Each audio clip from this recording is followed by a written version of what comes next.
Ready? Yes, Your Honor. You can hear? Yes, sir. I can. Okay, excellent. For the record, Mr. Sievers is present, all three defense counsel, and both representatives of the state. Next witness. Thank you, Your Honor. And before we call Mr. Rodgers, our defense is going to request that we go ahead and hold off on Mr. Rodgers until tomorrow. I believe that there is a fair possibility that we would get through his direct today, but I believe that no matter what we get done today, it would be something that we would have to finish tomorrow. I believe we would be able to get it done in one shot if we began tomorrow rather than go into a further day. That's defense's request. I also understand that we do have some time left on the clock, and if the court's going to... To your last witness? He is, Your Honor. Are there any witnesses from the state? Judge, I mean, there could be rebuttal depending on what Mr. Rodgers had a lot to say at his 2-hour deposition. So there could be rebuttal, but there might not be rebuttal. We just have to see what he says in court. We're ready to proceed. I'm in the position, I think I'm the only attorney who lives in this circuit, so the state isn't You and I paying both. for me to live here. I mean, it's for paying for me to stay here. So we're ready to proceed if the court's ready. Well, I'm ready to proceed, but I don't know if it might be better to not break up his direct and cross as well. Do you agree or disagree? I would disagree, Your Honor. Well, I'm asking the state since they're the ones who... Mr. Rodgers was able to talk at his deposition. There weren't any rulings or objections or anything that were made during the deposition, and that took 2 hours. I think we can get through his direct and cross today. I don't know. And cross. Everything he said at deposition, I don't think would be admissible in this courtroom. And not to keep going back and forth, I apologize, but I suspect that would be a factor that would prolong the direct today, things that he would potentially get into that would draw objections or require sidebars to have the court determine whether or not we can proceed with the information that he's provided, or if he needs to be directed to tailor the scope of his responses. Well, he's here. It's only, what, 2? Correct. 2 o'clock. We can begin, I think. If you need a few more moments before we start, I'm happy to give that to you, though. No, we can go ahead and get started then. Okay. Mr. Rodgers. Defense counsel, Mr. Jimmy Ray Rodgers.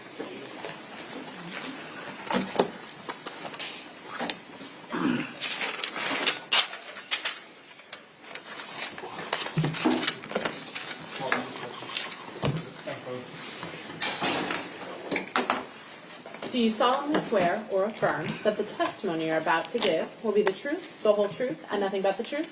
Yes, I do. Thank you.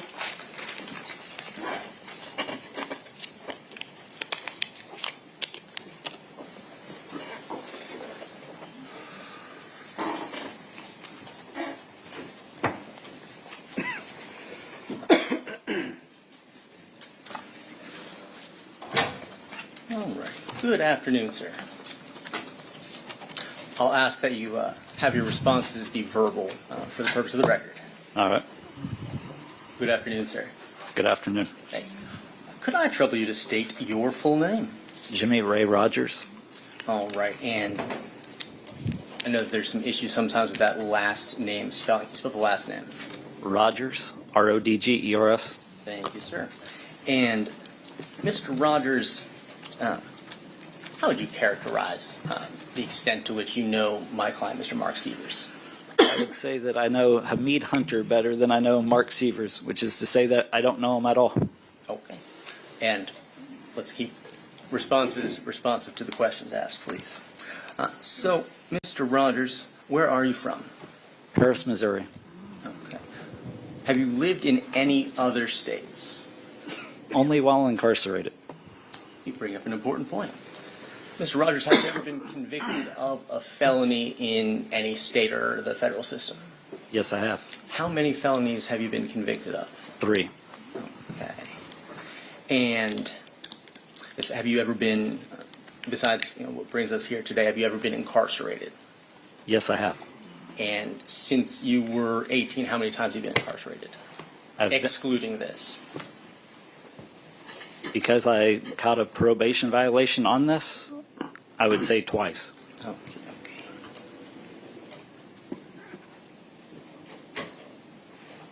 All right. And how old are you, Mr. Rodgers? I am 35. And when these matters went to trial around 2019, how old were you? 2019, I would have been 29 years old. And now, I know that you'd indicated that you don't know my client particularly well. How do you know my client? I met him at Curtis Wayne Wright's wedding, as well as at the wedding party of Curtis Wayne Wright.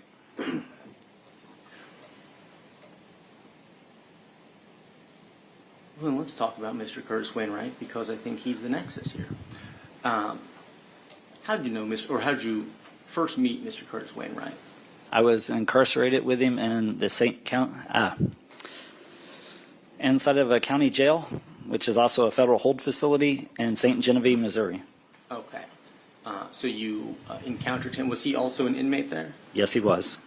Okay. And I guess, was he a bunkmate? Was he a podmate? How did you come to meet him there? I got to know him. We were living inside of an open pod, and I don't know, Florida's kind of different, but inside of Missouri, it's segregated more or less by race where you're incarcerated. He was one of the only other white guys inside the pod that I was in. Okay. And I guess, was your association with him any personal benefit to you? Yes, it was, because he's got a background in martial arts, and I know him having 19-inch arms, being a 200-plus pound guy, it's a good guy to have on your side, at least in a county jail setting. Can you recall, what's his stature? About how tall is he? 5'10". Okay. How tall are you? 5'10". Now, before we get more into you and Mr. Wayne Wright, let's talk about you before you were incarcerated. So you grew up in Missouri. Yes, sir. Tell me about your family, mom and dad. My mom, she passed away when I was 9 years old of suicide. My father passed away whenever I was 17 of heart failure. Okay. So, I guess from age 17, were you on your own? Did you have a guardian? I was on my own. My brother was never actually appointed as my legal guardian, so I was just living at a house on my own at 17 years old. Okay. So, well, let me ask about that. You mentioned a brother. Do you have any other siblings? I got 2 half-sisters. Okay. And are they in your life or in your family at all? Lisa is, Jennifer not. I don't actually know my sister Jennifer. I've only met her a handful of times. Okay. So, I guess, how old were you when you first met Mr. Wayne Wright? I was 20 years old. I was 20 years old. Okay, so you've been on your own for a little bit, got in trouble, get incarcerated. You meet Mr. Wayne Wright at that point. Yes, sir. How close were you with your brother once he came back to be with you after your parents died? We, had been separated for many years, but me and my brother became pretty close. Okay. And was he around when your father passed away? No, he was in Iraq. Okay. Was he in the military? Yes, sir. Okay. So, I guess, do you have much family at all before you go into jail and are incarcerated and meet Curtis Wayne Wright? I have a bunch of people I'm related to, but not necessarily what I'd say family. Okay, not a nurturing support system. Exactly. Okay. So, as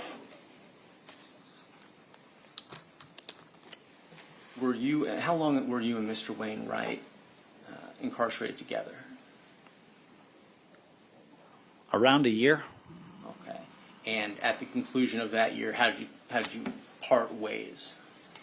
I went to prison, and then shortly thereafter, he went to state prison. Okay. And I had a pen pal that he had introduced me to, which was his cousin. So I continued writing her, and throughout the course of me writing his cousin, me and him stayed in contact. Okay. And Is that contact like through mail through the jail? Is he coming to visit you? How would you characterize this contact? It was through the mail. Once he got out of prison, he would actually email me while I was in prison. His cousin, who was my pen pal, her and her mother, which is Wayne's aunt, actually came over to the state of Kansas to visit me while I was incarcerated.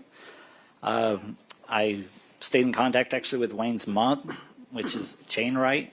She wrote me for several years actually while I was incarcerated. Okay.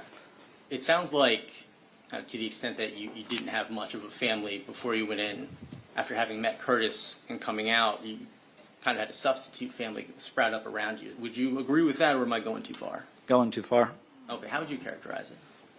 I was friends with Curtis Wayne Wright, got to become friends of his family, as well as how I became friends with his wife's family, Angela Wright.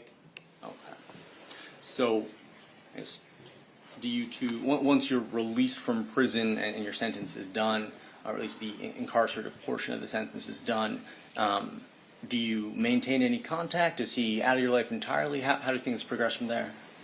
Well, whenever I was leaving federal prison, I was actually supposed to be my approved home plan was actually Curtis Wayne Wright's address at his wife's, where he was, the woman he was married to before Angela Wright was my approved home plan.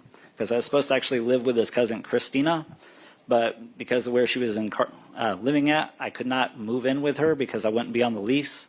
So we was going to use Wayne's address as my release plan while I actually stay at her house. Okay. So it sounds like he's kind of like enmeshing you within his family by making all of these different people available to you. Objection, counsel is testified. Sustained. Okay. Did Mr. Wayne Wright incorporate you into his family or his, I guess, community? As I you were got to getting know closer many with? people that he knew. Okay.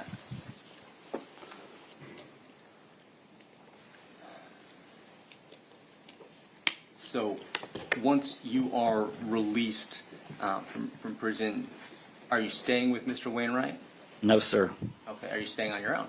Yes, sir.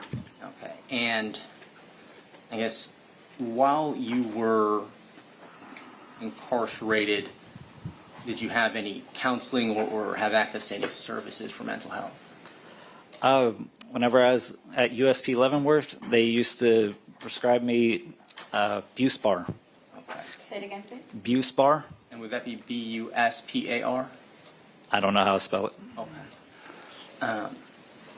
Do you know the diagnosis for which you were given that medication? PTSD. Okay.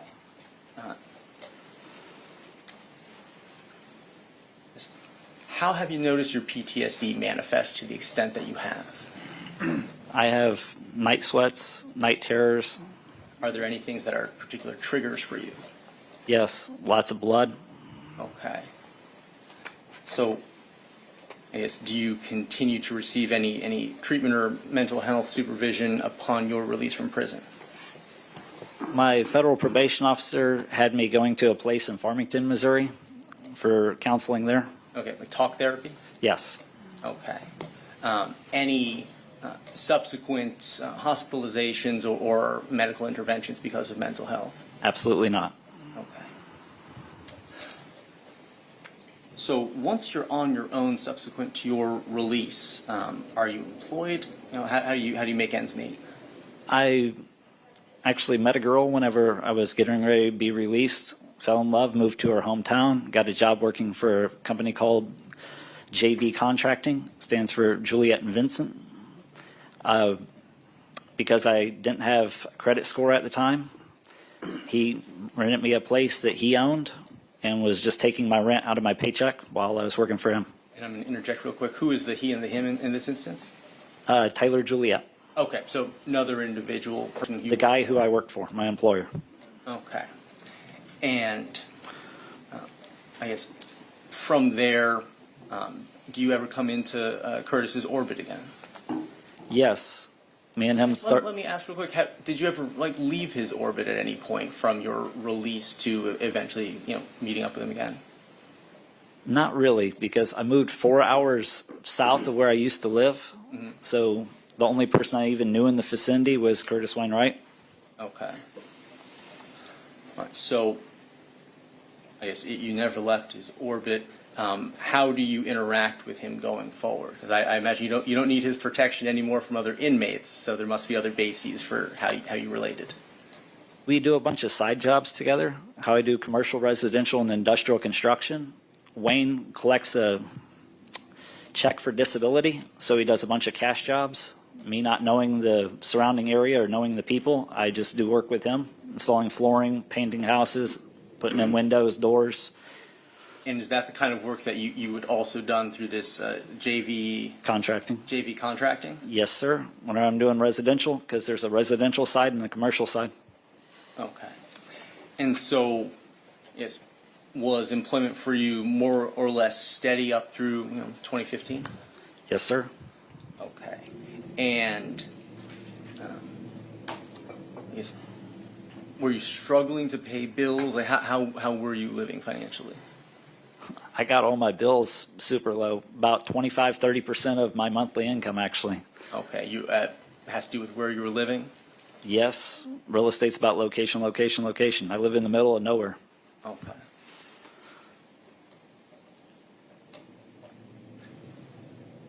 So,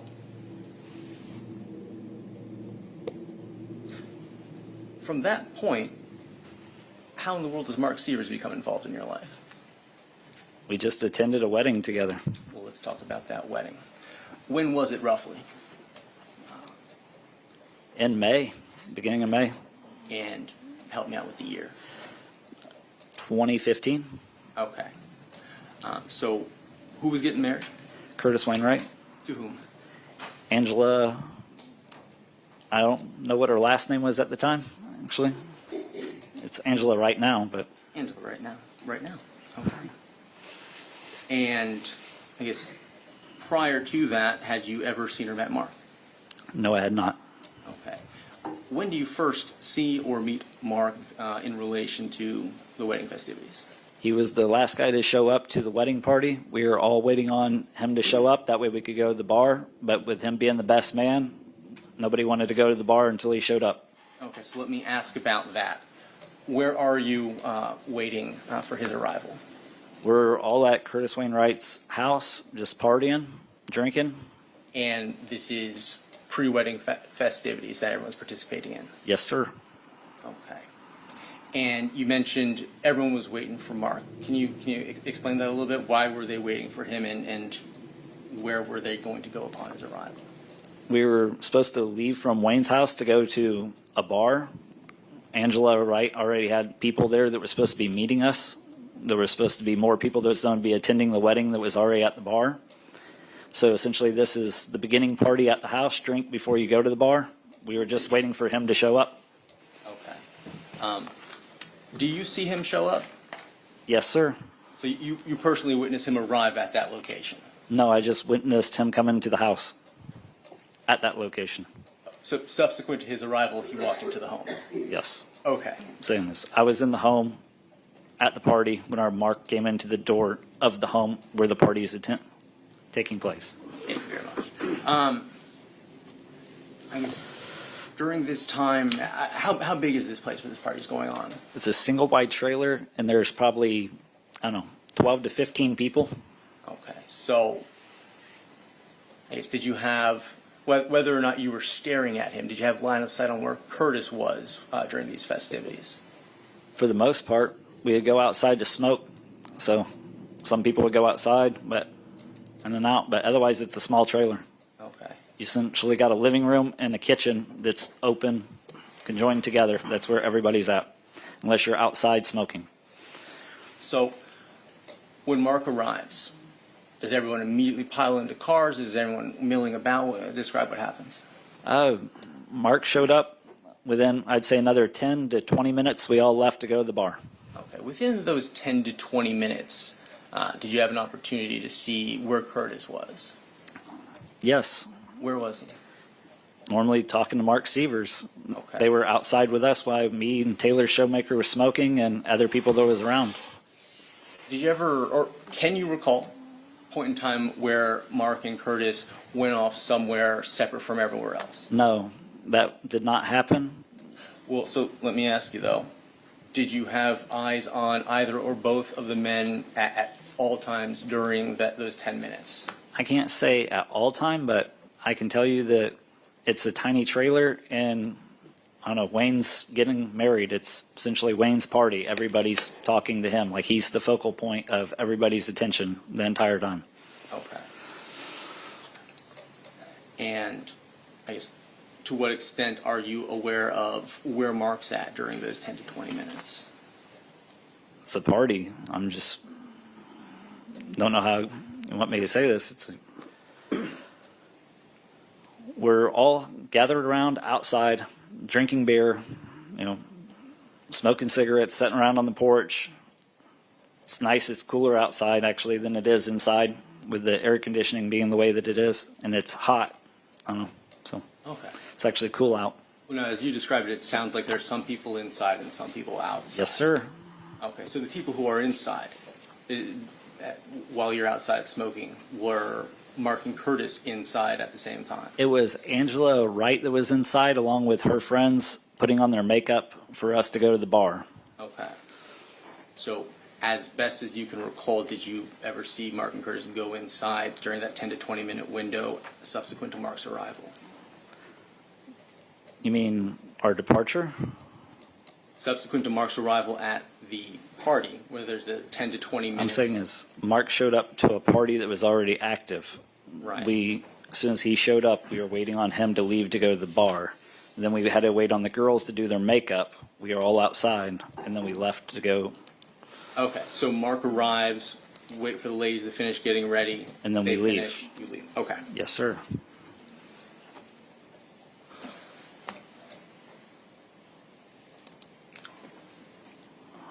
So this is the first time you meet Mark. What was your impression of him? Objection, relevance. Overruled. Go ahead, sir. I did not like him. Okay. He was that guy that likes to try to one-up you. Okay. How do you mean? My brief interactions that I had with him and the conversations that I had, they're at the party as well as they're at the bar. Just anytime that somebody brought something up, he was the guy that wanted to try to be better than you. Give an example is I was talking with Angela Wright's friend who has a car restoration business. While we were speaking about vehicles, somebody brought up the fact I used to own a couple C4 Corvettes. He immediately jumped in, wanted to make a big deal of the fact that he had a C5 Corvette and his was new whenever he bought his and owned his. Whenever I showed my scars on my arms from laying down my Harley, he jumped in and wanted to point out that his Harley Davidson that he has now is newer than the one I used to have. Then told me that, asked me what I ride. When I told him I no longer own a bike, he told me then don't talk about motorcycles if you don't ride. Gotcha. Okay. And so, at this point, everyone goes to the bar. I guess, did you interact with him besides what you've just described at the bar? Not really. Tommy Martin, one of Wayne Wright's friends, somebody that I think, I don't know, has a pretty good character base, say. It's like Tommy told me that he didn't like Mark. That was the general census from a few other people, so I just pretty much avoided him. Okay. And I guess, how long is everyone out at that bar? I don't know, 2 a.m. when it finally closes down. Okay. So it closes down. Where does everyone go? Where do you go to? We all go back to Curtis Wayne Wright's house. Okay, when you say we all go, who do you mean? Tommy Martin, his wife Jennifer, me, Taylor, Angie, Wayne, Mark. They're Wayne's friend from another Alabama was there along with his wife. I don't know their names. I know he had an old Ford truck. So the guy from Alabama and his wife took Ernie's bedroom. Me and Taylor, we took Wayne's middle child's bedroom. I'm trying to think of her name. I don't know. Anyways, we took his daughter's bedroom, me and Taylor did, and Mark slept in the bedroom with Angie and Wayne. And Tommy Martin and his wife slept inside the living room. Okay. Well, let me ask you about that, because if I recall, you described the interior of this place as essentially living room, a kitchen, and then a room, but it sounds like there are multiple bedrooms. There's 3 bedrooms inside the house. You got a hall, it's a single wide trailer, so you have 2 bedrooms on one side of the house, a bedroom on the other side of the house, but the middle where the door where you walk into the home is just the living room and the kitchen open floor plan. Okay. So unless you're going to go into a bedroom down that hallway. Okay. Well, let me back up to make sure that I didn't miss anything previously. So, as far as you can recall, and now I'm referring to before everyone left for the bar, did you ever see Curtis go into any one of those bedrooms, secreted away from anyone else? No, the only time that Wayne ever vanished away from other people and everybody was looking for him, because again, he's the life of the party, is his friend that came from Alabama. Wayne kept disappearing to the bathroom with him and then coming back out, presumably high, Why do you say that? because Wayne likes to do methamphetamines. Why do you say that? Because Wayne does methamphetamines and's been to prison for meth. People say things about people all the time. Have you ever witnessed Wayne doing methamphetamines? Absolutely, on numerous occasions. Well, that explains it. Okay. Was there ever a time that you saw Mark, and again, I'm still talking about prior to everyone going to the bar, was there ever a time where you saw Mark go into any of these bedrooms on his own? Only whenever we came back from the bar, whenever he went to the bedroom with Angie and Wayne to sleep for the night. Okay. So, and did you and Taylor stay at the Wright's residence for the entirety of the night? Yes, we spent the night there. All of us that spent the night were the people who set up the wedding inside of the park the next morning. Okay. So, where did you say you and Taylor were staying? The bedroom at the very other end of the home. Okay. If someone got up to leave in the middle of the night, it sounds like you probably wouldn't have been able to see them, or you otherwise would not have noticed them. Only if I would have heard their car door open or close, because it's a single wide trailer. It's, I don't know, you can hear anything, kind of like a thin wall on an apartment. Okay. So, We're closest towards where the vehicles are parked. during the evening, during your stay there, did you hear or otherwise notice anyone leaving? No, I did not. Okay. When you woke up, to your knowledge, or to the best of your recollection, was Mark still there? Yes, he was. Okay. So, it sounds like you can state Mark did not leave at any point during the night. Objection, Your Honor. Again, counsel's testifying. Sustained. Can you advise whether or not Mr. Sievers left at any point during the night? To my knowledge, he did not leave. He was there in the morning whenever I got up. Okay. So, from the group slumber party in the trailer, where does everyone go from there? We all go down to DeSoto, Missouri, to where the wedding is supposed to be held inside of a park. Okay. At what time of day do you all get up to leave? I don't know, it was early. I don't know exact hour. Just we got up early inside of the morning. And then me and Taylor actually stopped by her apartment there inside of DeSoto to grab a couple things as we headed right down to the park, because the park's just a little ways away from her apartment. Do you know if Mark, Mr. Sievers, went directly from Mr. Wright's residence to the park, or did he have any intervening stops to the, as far as you're aware? Whenever we all made it down there to the park was all around about the exact same time. Everybody was down there whenever I showed up to the park. Mark Sievers was already at the park, and other people helping setting up chairs as well as putting things over the tables like cloths and taping them in place. Setup. Were there any impediments to immediately beginning the setup for the wedding? Yes, there was a bunch of soccer moms that were at the, I was about to call it a lean-to, I don't know what you would call it, the pavilion. There was a bunch of soccer moms that were over there sitting on the tables that we were wanting to set up for the wedding. Okay. We reserved it, but we reserved it apparently only for a short window, so they still had a soccer game going and all kinds of other crazy stuff going on down there when we first showed up. So the pavilion, I guess the venue was reserved essentially for the duration of the wedding, Yes, not contemplating the setup time. yes. Okay. So, I guess, does everyone wait at the scene until the setup can begin, or do people mill around and leave? We start setting up the chairs because we could set up what we have to be able to set up. We start putting the barbecue grill together, got everything going. Okay, and you say we were setting up. My answer, you can presume, is, does that include Mark? Yes, sir. Okay, and is there ever a point in time that you can recall where Mark departs the location once everyone has arrived? No, sir. Okay. And how about Mr. Wright? What's he doing while everyone is setting up? He's helping set up as well. Okay. And you mentioned something about getting the barbecue going, is that right? Yes, sir. I guess what was going to be barbecued? There was supposed to be hot dogs. I believe there was hamburger. I don't know. It was just a little simple barbecue, nothing spectacular. Okay.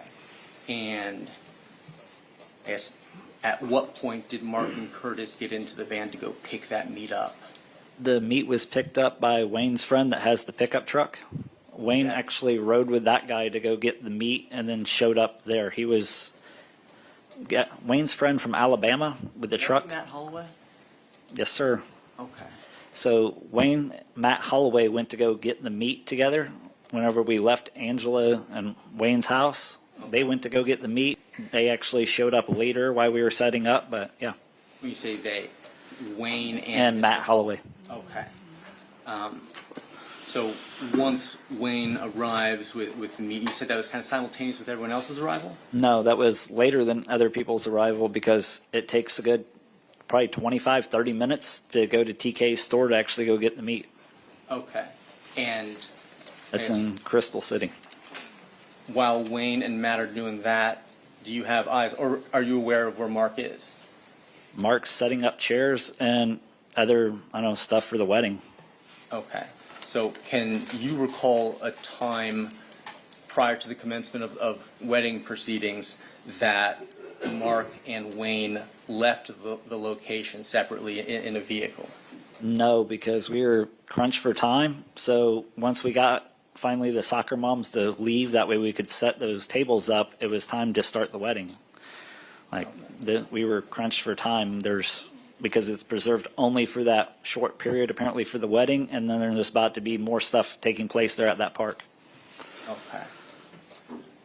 And I guess once Wayne is there, once Mark's there, are they ever off separately and alone for any period of time as you can recall? Not to my knowledge. Okay. And what's the basis of that knowledge? Did you have eyes on Curtis 100% of the time, every minute of his wedding? No.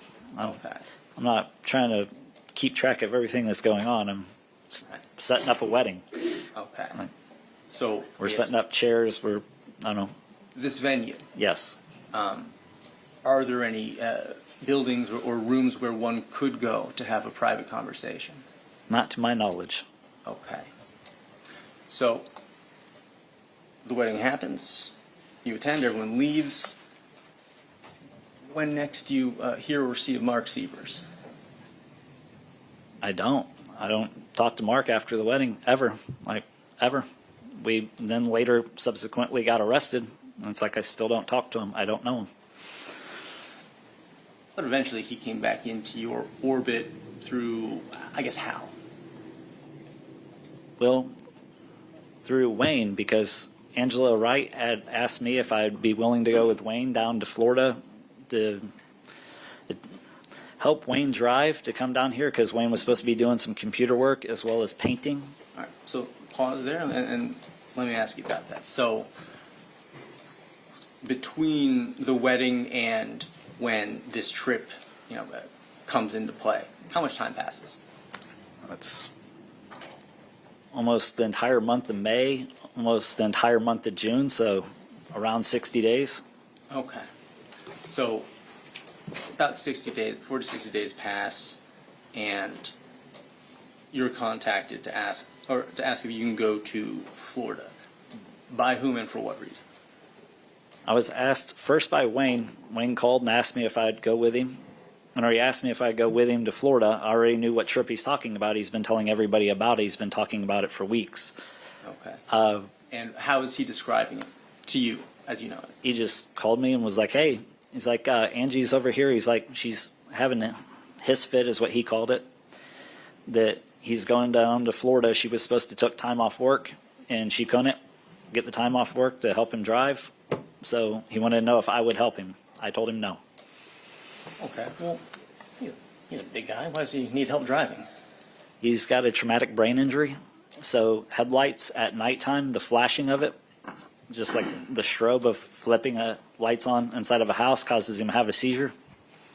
Okay. And Missouri to Florida, probably there'd be some night driving. That's a long drive. Yes, sir. Okay. But you say no. I told him no Why do you say no? because I had a baby shower that I was hosting that weekend at my house for one of the women I was seeing at the time. Well, now wait a minute. I thought you and Taylor were in a committed relationship at this point, Jimmy. No. Can you explain that?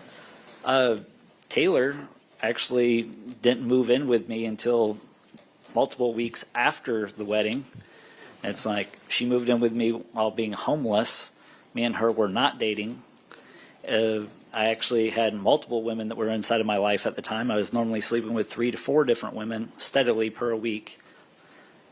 One of the women that I was seeing at the time, whose baby shower I was supposed to have at my house, Wendy Kreider, Taylor was trying to befriend her and become friends of hers, just like Taylor's trying to, I don't know, befriend other women I was seeing to try to run them out of my life. Me and Taylor didn't start dating until after Taylor became pregnant. With your child? Yes. Okay. And not to rehash, your romantic endeavors, but I guess the point I want to make sure I understand is, regardless of what else you had going on, as you understand it, you were not in a committed monogamous relationship with Taylor. I was sleeping with other women outside of our relationship. Taylor was sleeping with other women and men outside of our relationship. Well, time out. So you are characterizing it as a relationship. Well, she lives with me, Okay. so we have sex every day, but we are not dating. It's just like the woman that was living with me before her, Chelsea Weidman. I had a sexual relationship with her, which is Angela Wright's daughter, which would have been Wayne Wright's stepdaughter. Okay. Me and Chelsea Weidman weren't dating. She was my roommate. We still have sex. She still had a boyfriend. She had her ex-boyfriend she was still seeing, other people. Like, Okay. So, very much an open mind when it comes to the nature of relationships. I understand. yes. So, this baby shower, does it keep you from going to Florida? No. And Why not? because I got 4 days off for the weekend. So whenever Wayne asked me to go, I told him no. But then Angela Wright got on the phone, and Angela sounded really upset. And her daughter, Chelsea Weidman, the woman I was just speaking about that used to live with me, had just recently passed away. So with Angela already being upset and still emotional over the loss of her daughter, I told Angela I would help Wayne drive to Florida. Okay. And I guess, did you hold these plans kind of close to the chest, kind of keeping them under wraps? Not at all. I told everybody around me that I was going to Florida with Wayne. And your understanding of why Wayne needed to go to Florida was what? He was supposed to have been doing some computer work for the Sievers, as well as we were supposed to do some painting at their house. What do you know about the computer work that he did for the Sievers? Well, since I've known Curtis Wainwright, he's been doing IT work, as he calls it, for the Sievers. He sets up, I guess, all their computers and everything that goes on with their network there for their business, as well as helping them with our home. Wayne comes down to Florida 4 or 5 times a year, every year since I've known him. Oh, so since you know him, so do you know that he went on these trips, or did he just tell you he went on these trips? Well, while I was incarcerated, he was telling me about going on these trips, and once I made it out of prison in April of 2014, he continued to keep going down to Florida on these trips on the regular. Okay. He's normally gone 3 days to a week. Okay. So I guess, what do you do to prepare to go on this trip? Well, whenever I was asked Thursday night, Wayne actually wanted to leave Friday night, and I told him no because I was working Friday, so I agreed to go Saturday first thing in the morning. Okay. Did you have to tell your employer that you were going to be out of town? I did not have to. I told Jeff Conway, though, my shift coordinator, that I was going to Florida for the weekend Okay. during my 4 days off because normally I work overtime. I like to try to put in those 60-hour weeks. Okay. I guess, what, if you have the days off, why would he need to know that you're going to be out of town? Because as a contractor, you just get called into work, as well as I work for the residential as well as the commercial side. So on the commercial side, I'm scheduled for 48-hour weeks, 4 days of 12-hour days, 4 days off. But a lot of times, I'll come in and go work the residential side, painting houses, putting on roofs, building porches, installing windows, putting in flooring, you name it, whatever we need done. Okay. Drywall, frame houses, Anything else? Okay. I could make a whole list. No need. Okay. So I guess besides kind of letting people know, hey, I'm going to be gone for a bit, do you have to bring anything with you? You know, anything to prepare? Well, first off, it's like I told multiple people. I didn't just tell my boss. Objection, non-responsive. Sustained. So what do you have to bring with you to go on this trip? I brought with me 2 painter's uniforms. I brought with me some booties, some rubber gloves, the blue 3M tape. That's the painter's tape, the good stuff. That way you get straight lines and it actually peels off correctly. I brought my paint roller that I use for my edger to go around corners such as baseboards. If you hold on one second, actually, now, who else did you tell that you're going on this trip? I told Taylor because Taylor has to know. She lives with me. It's like told Wendy Kreider, the woman I was seeing whose baby shower is supposed to be hosting that weekend. It's like I told her, her mom. I told Jordan, who I was working with that week, because when I got told this on Thursday night, I do believe I was at work. I might be mistaken, but I do believe I was at work. It's like this was last second for me, but I told him, I told my shift coordinator. Yeah. Oh. Okay. So, sorry to interrupt you. You were talking about the professional tools and other accessories you were bringing down to do the job that you were employed to take down in Florida. Yes. I try to bring in a bunch of specialty tools because Wayne's not a contractor like myself. So my experience is doing side work with him on the regular is that he doesn't own any of this stuff. And I don't want paint all over my clothes, as well as without an edger. You have to try a hand brush and then it looks bad. You got all the brush marks. So I'm trying to bring all my specialty stuff that I know that he doesn't have. Even the 3M painter's tape, if you buy the cheap stuff at Dollar General, it doesn't peel right. The paint actually goes through the tape down to the adhesive and it doesn't want to peel. Okay. And how about maybe blue coveralls, something like that? That's what I'm calling my painter's uniforms. That's what you call your painter's uniforms. I get these from the place I work at. We use them for a number of different jobs. So, for instance, I'll wear them whenever I'm inside of homes, sanding drywall, not to get dust all over my clothes. I wear them whenever I'm working on cars. I've worn them before whenever I'm working at Wholesome, the world's largest cement factory, whenever working around lime because it'll burn you. Okay. So you bring the two of those painter uniforms with you. What does Curtis bring with him? For the painting job, Yes, sir. he brought 2 paint cans. He brought some rollers, the big long sticks. He's got some plastic. That was in the trunk of the car whenever I put my stuff in the trunk of the car. Beyond that, I couldn't tell you because we never really unloaded our bags to spend the night. Okay.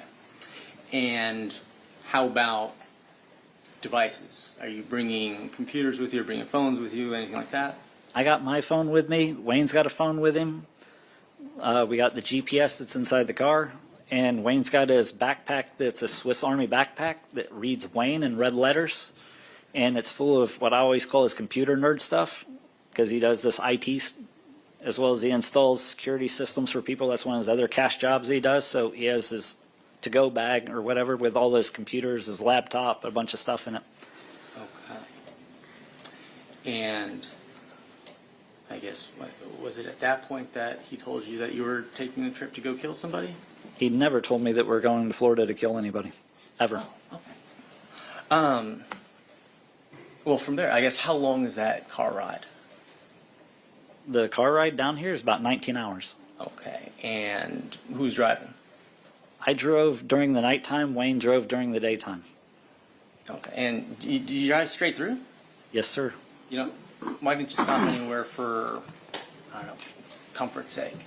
Well, we stopped along the way as far as to get food, take pictures. Like, for instance, while we were coming down, there was a big flood for the Mississippi River. So we stopped. We took some pictures over by the Mississippi River Bridge sign. We took pictures along, I don't know, stuff that's along the route.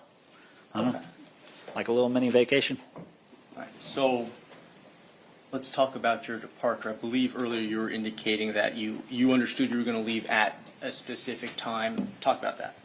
So Wayne wanted to actually originally leave Friday night, and I told him I couldn't because I work Friday night. So I agreed to go first thing Saturday morning because I only got my 4 days off. So Saturday morning, when he didn't show up at 4 a.m. like he was supposed to have showed up, I eventually texted him and asked him when he's going to get there. Eventually, Wayne showed up at my house, I believe, 8 o'clock in the morning. Okay. And I guess, did he tell you, hey, I had something come up, sorry I'm late? No, he's got a key to my house, so whenever it first pulls up, we hear the car door. We look outside of our window to see who pulled in our driveway. He used his own key, let himself inside, had breakfast with me and Taylor. I know, he looked high to me. Why do you say that? His eyes are bulging. He's got big black pupils. He's got his beard grown out. With him being bald, his hair's growing on the side. Normally, whenever he's on a drug bender, he lets his hygiene go bad, and that was the sign. Okay. So it had nothing to do with him being bald that made you think he was high? No, what Okay. I'm saying is bad hygiene, sweating really bad. Whenever you're in an air-conditioned room and you're just pouring in sweat, normally that's a sign that you're on methamphetamines or some kind of stimulant. Okay. Besides the bulging eyeballs and him grinding his teeth. Okay. So you observed these things. Did he say anything like, oh boy, I was on a bender? No, not at that point in time. Later he did. Okay. In what context did that come up? While we're inside the car ride, he was telling me that he got Adderall from Robert Weidman, which is Wayne's brother-in-law, who also happens to be Mark Sievers' former stepson. Oh, okay. Yep, welcome to Missouri. Well, did Wayne have his own prescription for Adderall? Yes, he did, but he likes to eat his, like Skittles, and then buy up as many people's Adderall as he can. Okay. Well, I guess, despite all of that, did he appear to be thinking, based on your knowledge of him, did he appear to be thinking clearly, coherently, and calmly during this car ride down? Objection.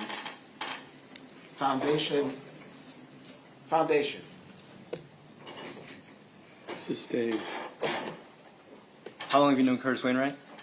I've known him since 2010. Okay, and in that time, have you personally observed him taking drugs? Yes, sir.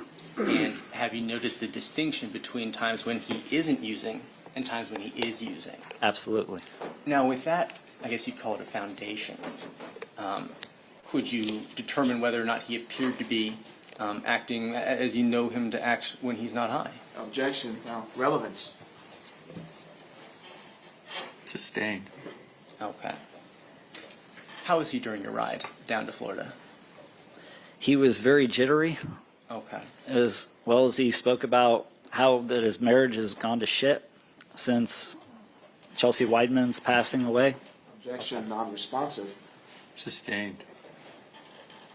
Okay.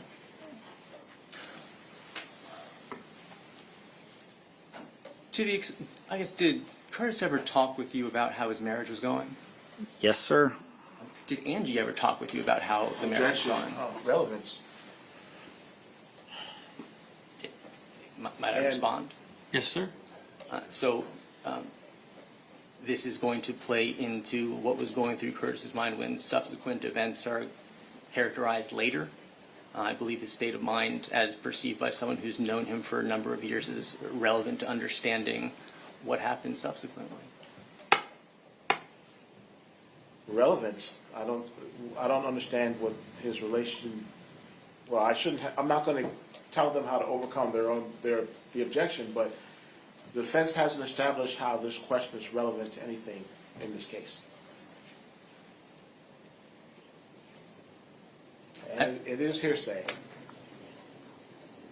Well, I don't even think he asked him what he said. Well, I guess he did.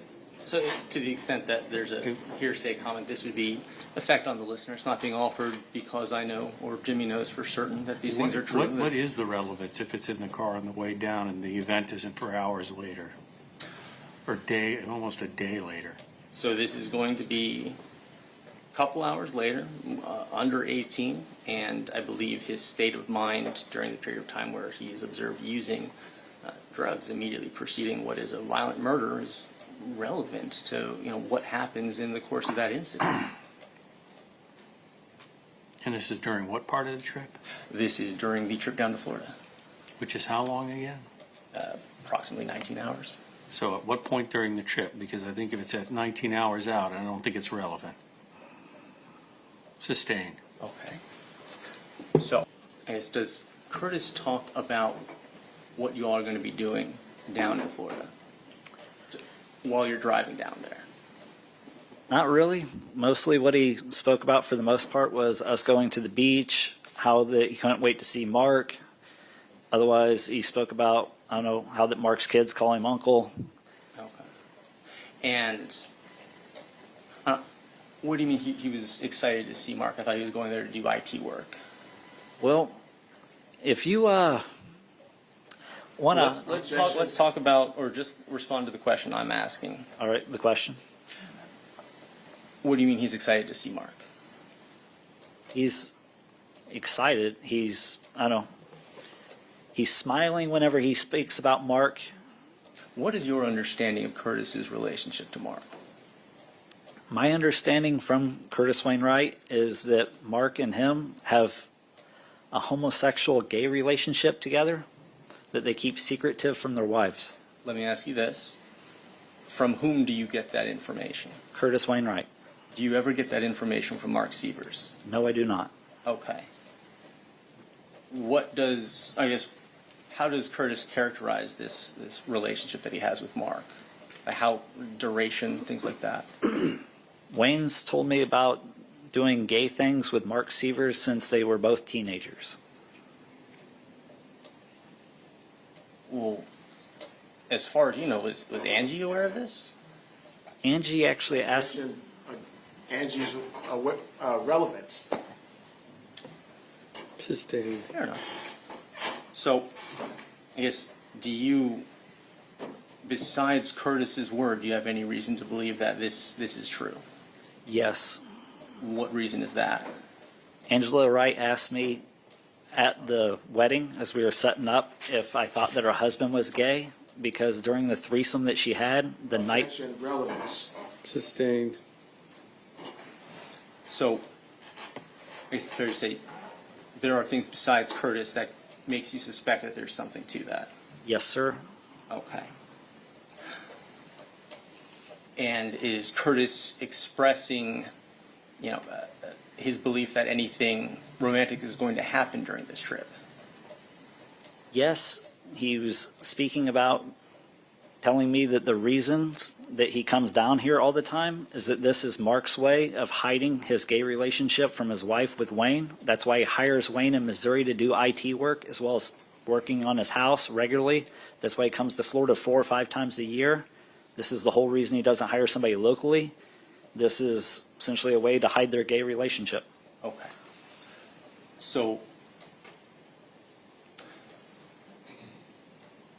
down to Florida, where are you going to stay?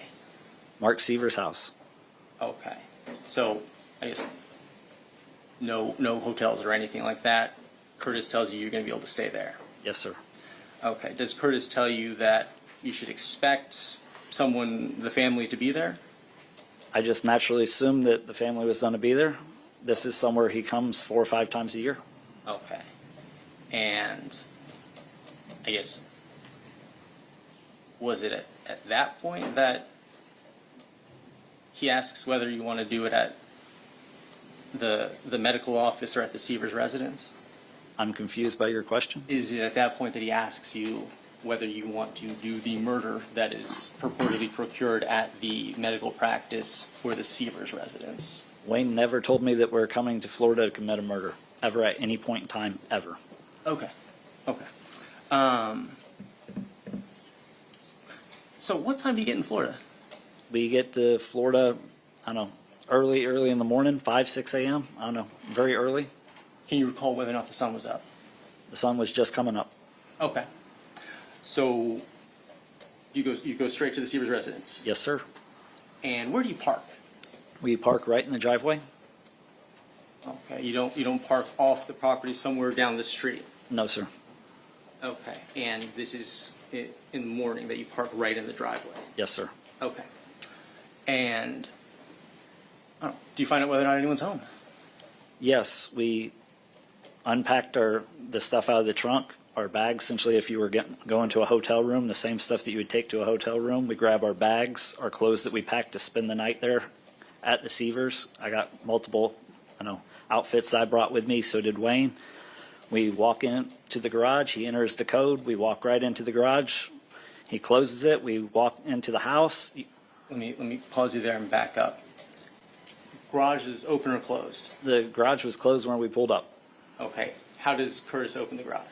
It's got a alarm pad, I guess, little pad over to the side. He Little enters. keypad? Yep, little Okay. keypad. He enters the code into the keypad. Do you know what the code is? I do not. Okay. Proceed. He walks over, hits the code. The garage door opens. We walk in. He closes it.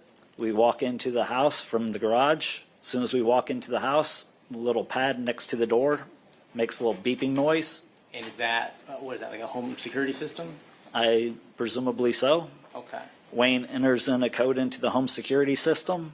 He starts calling the dogs by name, bends down, pets the dogs, calls them little pet names. After he gets done petting the dogs, he starts hollering for Mark.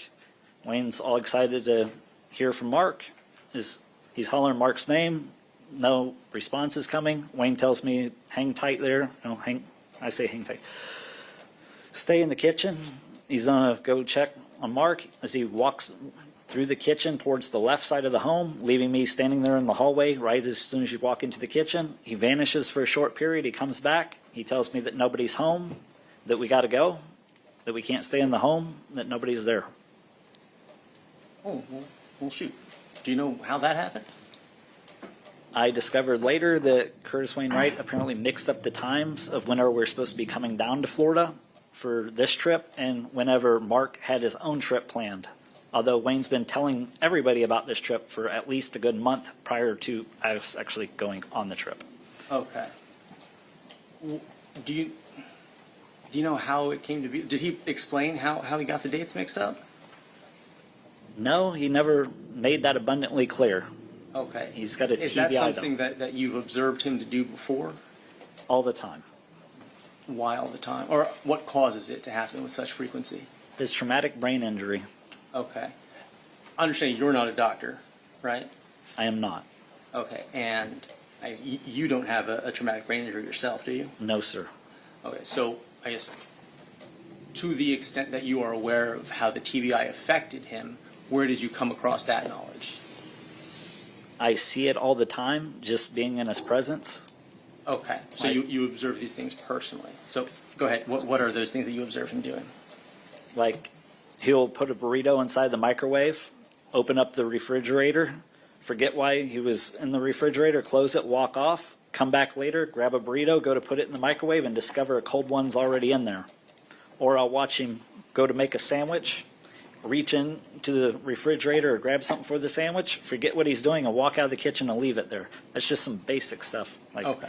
he always is forgetting stuff on the job site, forgetting tools, not bringing stuff, blowing me off whenever I tell him to be there on Wednesday and he doesn't show up. Like, he just always is. Okay. So he got his dates or his times mixed up as far as you know. Yes, sir. Okay.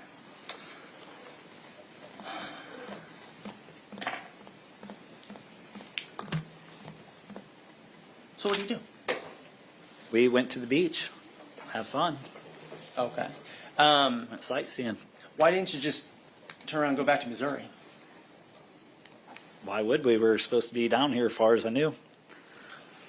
Oh, you know, that reminds me of something I wanted to ask you earlier. Were you paid for your trip down to Florida? No, I was not. I was What was promised $100 to help Wayne paint, Let me Yes. ask you about that. as well as I was promised he was going to pay for the vacation. Okay. Let me ask you about the $100. Did you need the money? No, sir. You were still working your other jobs at this point. Yes, sir. Okay. Were you having any trouble paying bills? No, sir. Okay. I think you gave me a number earlier regarding a fair portion of your aggregate take-home pay left over once all your bills are paid. Yep. That's still the case. Yep. Okay. So you're paid $100 or told you'll get $100 to come help them. Okay. Thank you. Thank you for that clarification. Now back to what you were doing after you left the Sievers residence. Did he express any reason to believe that the Sievers would be back sometime soon? Yeah, he said they would be back later that day. Did he explain to you why he thought that? No, he did not. Did you ask? I just, whenever they weren't there, I asked him, I was like, what's going on? That's when he explained that they were apparently on their trip, that he messed up the times. Whenever he said that they'd be back later that day, that we were just going to go to the beach, go out, essentially do what tourists do here in Florida, and come back later. Okay. I assumed that he had knowledge that I didn't have. Okay. And it was his trip, so you were just kind of following his lead? Yes, sir. Okay. So, besides the beach, what else did you do? We went to Walmart to get more stuff for the beach because we discovered we were ill prepared. For instance, I didn't bring towels. I brought my swimming trunks. I brought like a thin shirt that dries quick. I brought my swimming shoes, but I didn't bring any towels. Wayne's sandals that he brought are holding water like a sponge. So after he gets out of the water, every step that he makes, it like squishes water out of the soles. So he had to get some water shoes. Just where do you put your phone when you go to the beach? You know, your watch, your other stuff, your car keys. So we didn't have any of this kind of stuff prepared for the beach. Okay, I thought you were asking me, and as you can tell, I don't go to the beach. So. All right, so I guess you do you like take any pictures while you're there? We took pictures all the way coming down to Florida and while in Florida. Okay. Together. And while you're down in Florida, kind of killing time, do either you or Curtis contact anyone back from Missouri? Yes, both of us. Who would you contact? Angela Wright actually called my phone to talk to Wayne Okay. while we were in Florida. Why'd she call your phone rather than Wayne? I don't know. Like, she called my phone to talk to Wayne. I handed Wayne my phone. It's like they talked. He told her like that we made it to Florida safely, that we'd be back Tuesday night, that Mark apparently wasn't home. You know, that we'd be back Tuesday night. Okay. That brings up another point that I'll ask you about it right now. The trip's duration, you understand it to be leave early Saturday, return Tuesday. I had to be back to work Wednesday morning. Okay. Wayne actually wanted a longer trip. That means that I actually supposed to clock in at 4 a.m. on Wednesday. So I'm supposed to make it home sometime close to around midnight on Tuesday. So that was the game plan. Okay.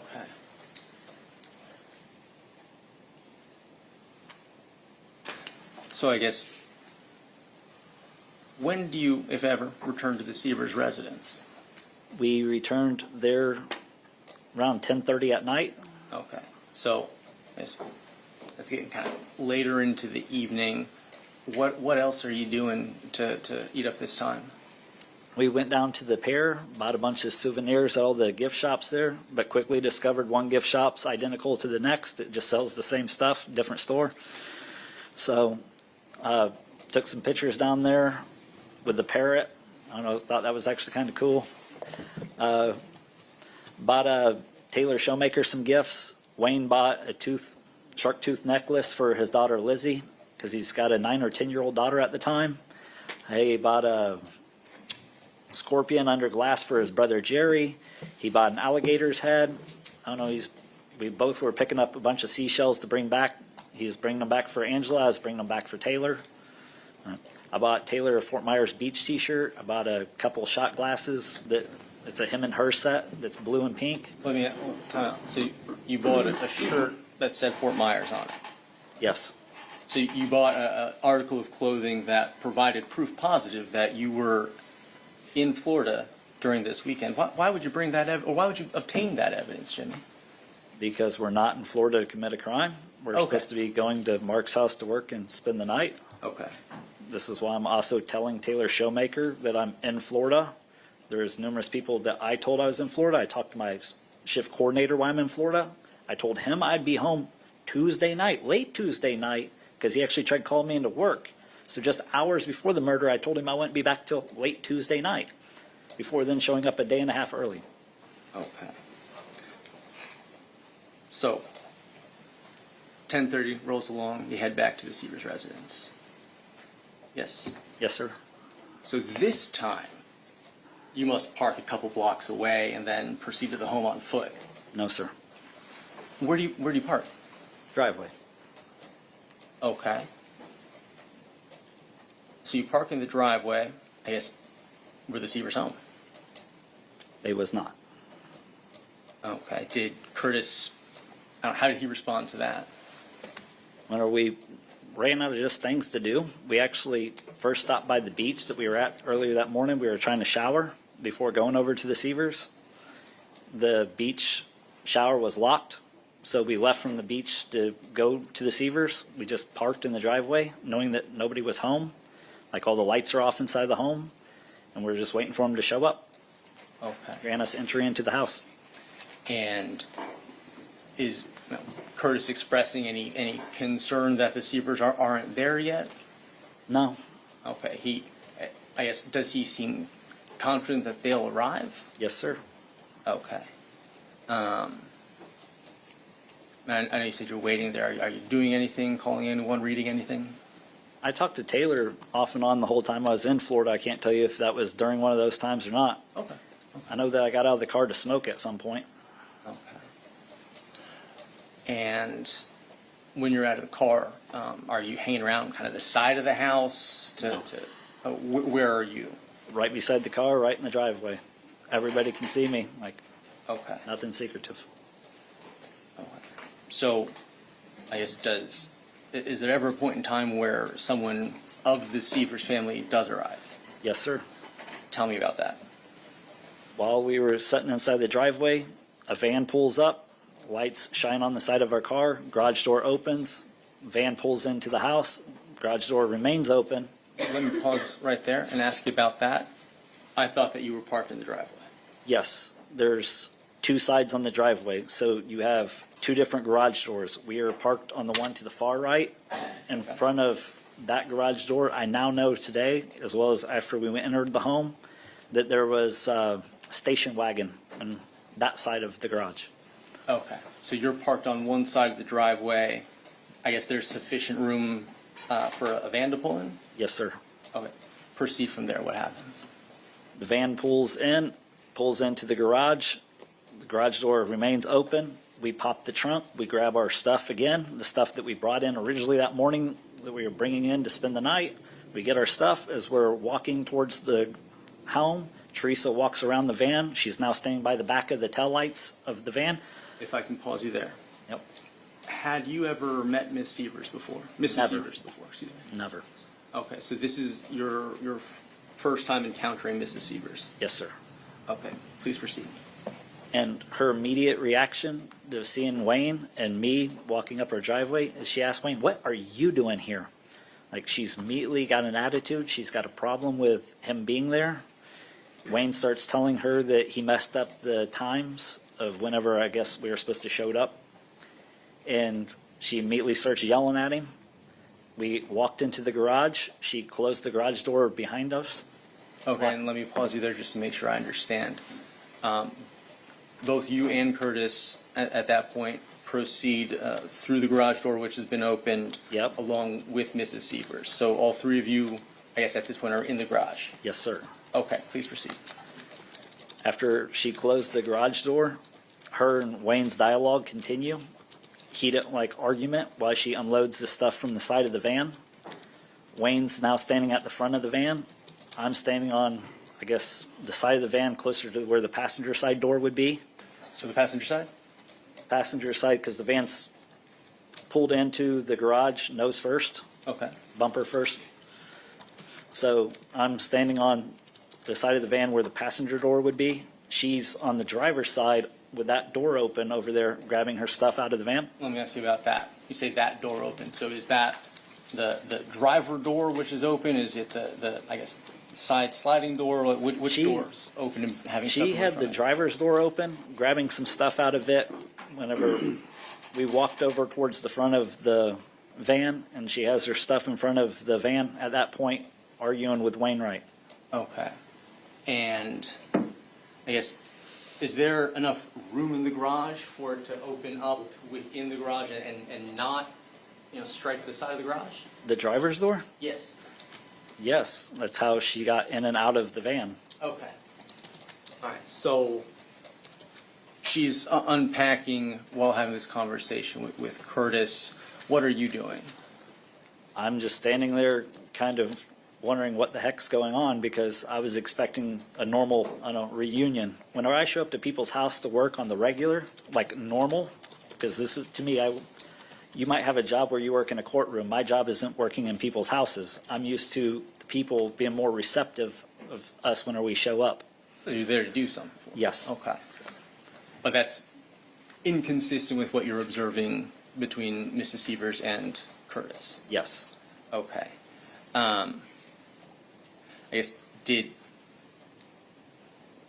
she have any reason to believe that Curtis and you would be there waiting for her upon her arrival? Objection, witness lacks personal knowledge of what Dr. Sievers would know.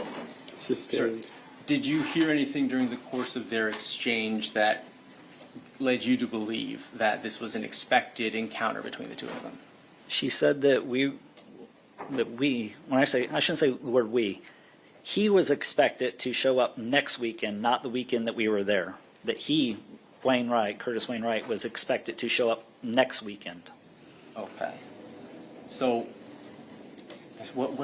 how's Wayne taking all of this as you can observe? What's his demeanor?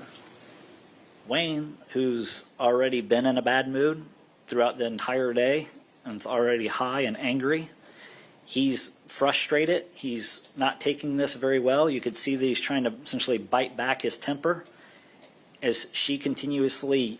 Let me ask you, have you ever seen Wayne lose his temper before? Yes, actually quite frequently. Okay, so you're not kind of guessing. Are you like recognizing ways that he's acting or his demeanor? Absolutely. With working with Wayne, seeing him throw a bandsaw or a circular saw, I should say, across the room, actually through the drywall, and other temper tantrums on the job site, yelling at people, I know his mannerisms. Okay, so proceed from there regarding the exchange between Mrs. Sievers and Wayne Wright. So she's yelling at him, telling him he's an idiot, and she's yelling at him, telling him he does a terrible job as their IT work, that he has to come here to Florida constantly to work on their computers, that it's always broken, that she's tired of paying him to do this, told him that he's fired, that she's going to hire somebody different, somebody local. So she's got her finger in his face, she's screaming at him, and it was during this exchange that, while Curtis keeps saying that it's his TBI and trying to take no responsibility essentially for being there late, he picked up a hammer that was in arm's reach and struck her with it. Did you see where the hammer was? It was sitting on the deep freeze. Let me ask you something. When you're painting, how do you use a hammer when you're painting? You don't. Did you bring a hammer with you? No, sir. Okay. Is a hammer like a tool that you use frequently in your job? Yes, sir. Okay, but you didn't have one with you that night? No, sir. Okay. Curtis grabs the hammer. What happens then? He strikes her with it. Where is she standing when so struck? They are face to face in a full-on yelling and screaming match. Or I should say more like she's yelling at him, like he's trying to keep his cool. But where are they? Directly in front of the minivan. So they're still in the standing. garage. She's standing, yes, she's standing right beside the deep freezer. He's standing right beside the deep freezer, right there at the corner of the deep freezer, right where the door is that enters into the Sievers home. Okay. He strikes her. What happens? She takes off running down the hallway into the kitchen. Does she, before she does so, or I guess let me ask this first. Where are you standing? I'm still standing with my backpack over my shoulder, there by the passenger door of the van, waiting for Curtis to walk in, because there's only a little bit of room between the front of the van to make it between the deep freeze and the van itself to actually walk into the house. I forgot to ask you something else. I'm going to back up for a second, okay? While you are in Florida with Curtis, is there ever a point in time which you drive by the Sievers medical practice? No, sir. Have you ever been to the Sievers No. medical practice? Okay. Thank you. Returning to where we were. Once stricken, does Teresa do anything in response to Curtis? She takes off running towards the kitchen down through that hallway. Wayne goes chasing after her. I drop my bag there inside of the garage. I go chasing after Wayne, telling him, stop, stop, as we're running off into the kitchen together. Okay. Is there ever a period of time from when the two of them are having their exchange, not or, prior to the strike, that you have an obstructed line of sight of them? Do you have let me ask the better question. Do you have a clear line of sight on them the whole time they're having their exchange? I'm seeing them from a view from the passenger side door, essentially of the van, Okay. and them standing at the front of the van. So I got an angle at view of being able to see both people while yelling at each other. Okay. Nothing in your way blocking your view? No, sir. Okay. You follow the two in. What do you see? Whenever I make it into the kitchen, Teresa's got her back towards the counter. She's fighting, like trying to fight off Curtis. She's got her arms up. Curtis grabs her by her hair. He swings with his body weight in a circle and swings her to the ground with her landing towards where the dishwasher, I guess it is, the little island in the kitchen. Let me pause you there to make sure that I understand that. Does he have a hammer in his hand at this point? Yes, sir. Okay. Do you know if he's left or right-handed? He's right-handed. Okay. So is he grabbing her by the hair with his left hand? Yes, sir. Okay. And I'm going to ask you to run through what you describe as using his body to throw, because I don't know if I'm understanding you correctly. Well, I'm in body chains right now, but Okay. he grabs her by the hair With one hand. with one hand. I can't demonstrate it. It's like he's leaning forward, holding her by the hair. Now it's pulling her head forward. And then kind of like how that you would do a throw for that real heavy ball whenever the people that run track, whatever that's called, where you spin in a circle. Like he grabs her by the hair and he spins with his body weight to yank her to the ground. Yes, shot put. He grabs her by the hair and spins with his body weight to yank her to the ground. Okay. So she doesn't fall to the ground. He throws her. Yes, he grabs her by the hair while her back's against the counter and swings her in a half circle and swings her back into the counter that she was already leaning back up against. Okay. And I guess proceed from there, please. She starts trying to go for her phone. There's a bunch of stuff on the ground. Let me ask you, thank you for saying that. Does she have anything in her hands at this point? Honestly, everything happened so quick, I couldn't tell you what was going on. I just know that there was a bunch of stuff on the ground after he swung her to the ground. Okay. Once she's swung to the ground, what does he do? He starts kicking at her phone and other things that are on the ground. He puts his hand on her back and starts striking her in the back of the head with a hammer over and over and over and over again. What are you doing? At this point in time, I had already been screaming, stop, stop, stop. But by the time this fight, this little small quick engagement happened, she was already pretty well dead. You say this small, quick engagement. What are you describing that way? I'm saying that in real life, kind of like if you watch a boxing match, you can't go and tell me what every swing or punch was when you're trying to recall it. This all happened very quickly. He hit her, she ran down the hallway, he chased after her, he instantly swung her to the ground, kicked the stuff, put his hand on her back and started hitting her in the head with a hammer. This was all really quick. Okay. This was, I would guess, say under 30 seconds. Okay. And where are you standing? At this point in time, I'm standing inside the kitchen, right as where the hallway leads into the kitchen, right beside, I guess, the refrigerator where you first walk in. Okay. And what are you wearing? I am wearing my swimming trunks, a white t-shirt that I've been wearing all day. It's thin white t-shirt. I got on my work boots. I took off my water shoes whenever we left the beach Why'd you do that? because they're filled with sand and they're wet. Like, I don't normally wear water shoes outside the water. Okay. What's Curtis wearing?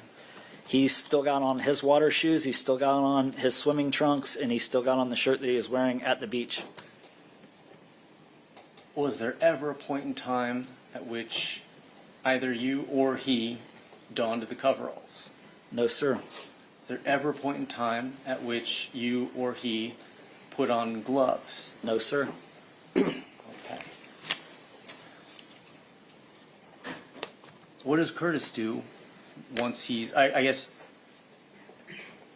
was there a point in time where he stopped delivering these blows?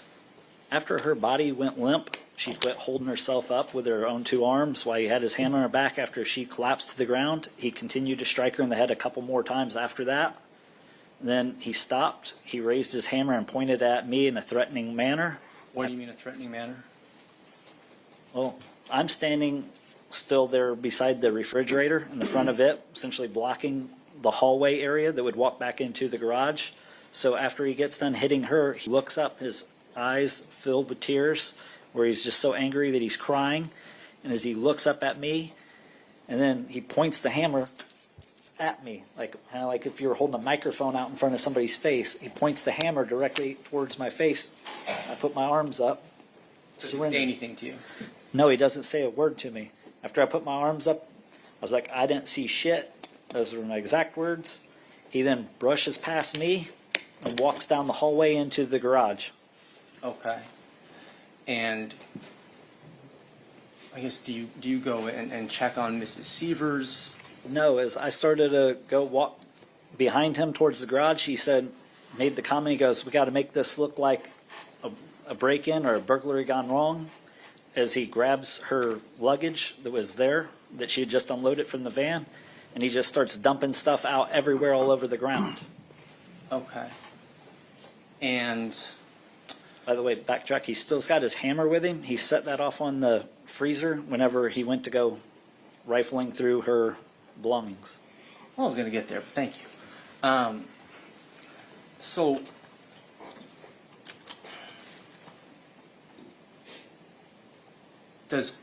how's Curtis's appearance after this? Does he have any blood on him? Is he clean? He's got a lot of blood on him. Okay.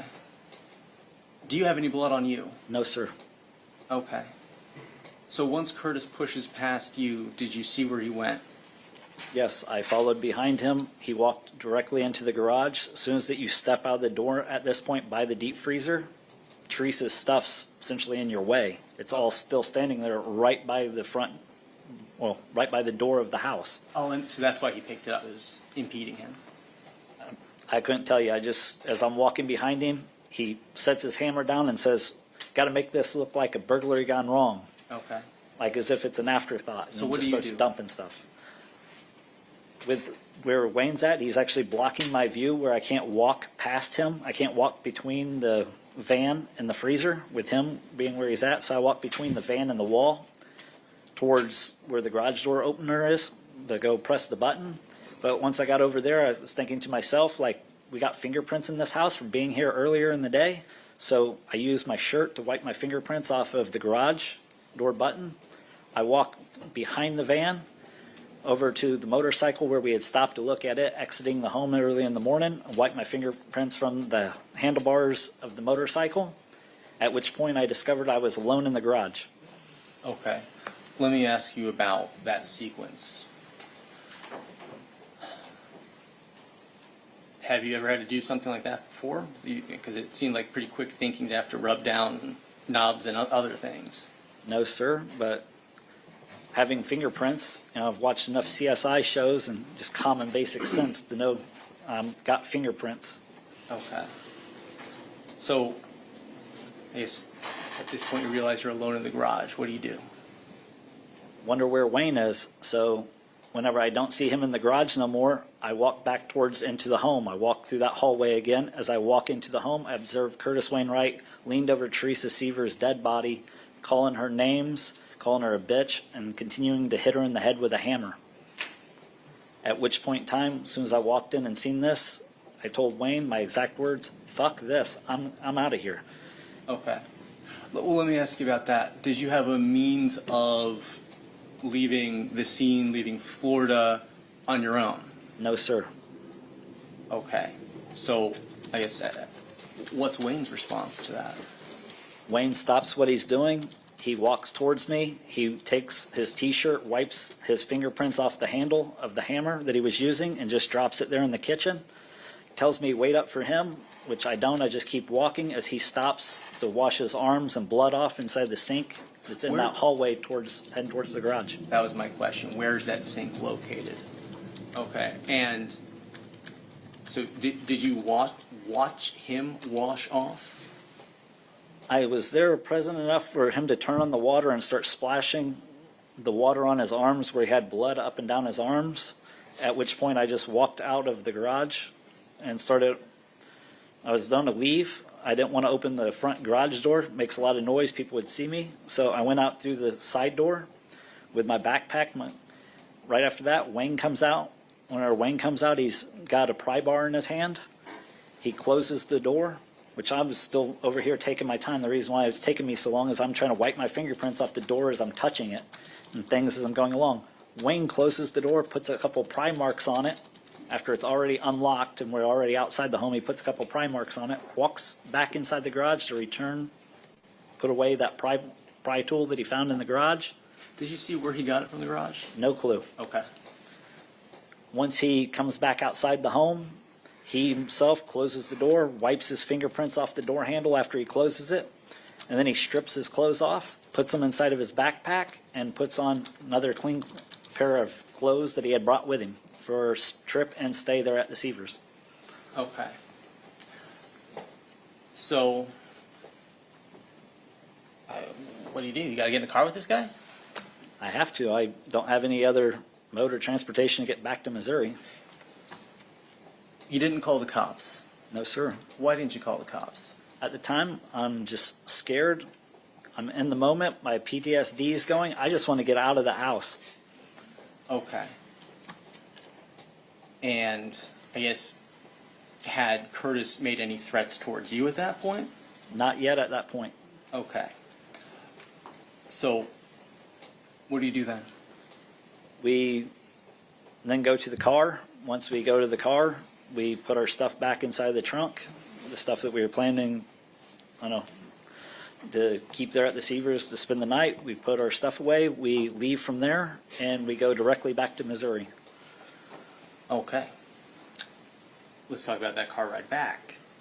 I guess, does Wayne do anything that causes within you concern for your own safety?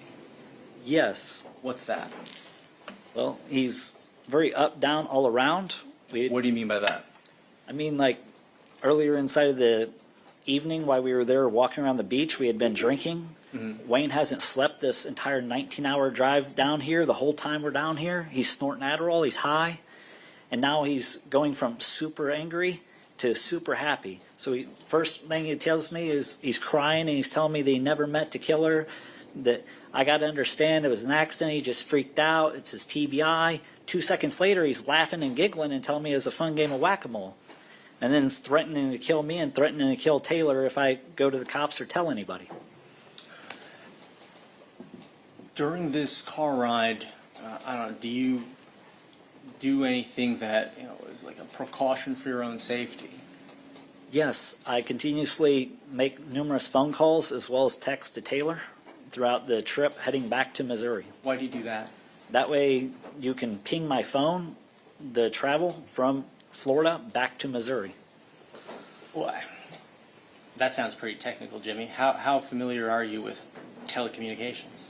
I'm not, but this is, back then it was 2015 even. It's like, we've had movies since the 90s that shows you how that they can track your phone. I'm not talking about movies in the 90s. Do you know how that stuff works? No, I just know enough common sense that my phone's being tracked. Okay. So, what utility does pinging cell phone towers serve you? Do you believe it serves you? Because I'm worried that Wayne's going to kill me on the car ride back, make me vanish. It's like I'm concerned for my own safety at this point in time. Okay. So I guess help me square that concern versus your rationale for pinging cell phone towers. Because if he kills me, at least they'll know at some point in time why my phone just quit corresponding, essentially pinging off the tower. Somebody will know essentially what happened to me. As well as by me talking to Taylor constantly, I'm also nervous. My PTSD is going through the roof.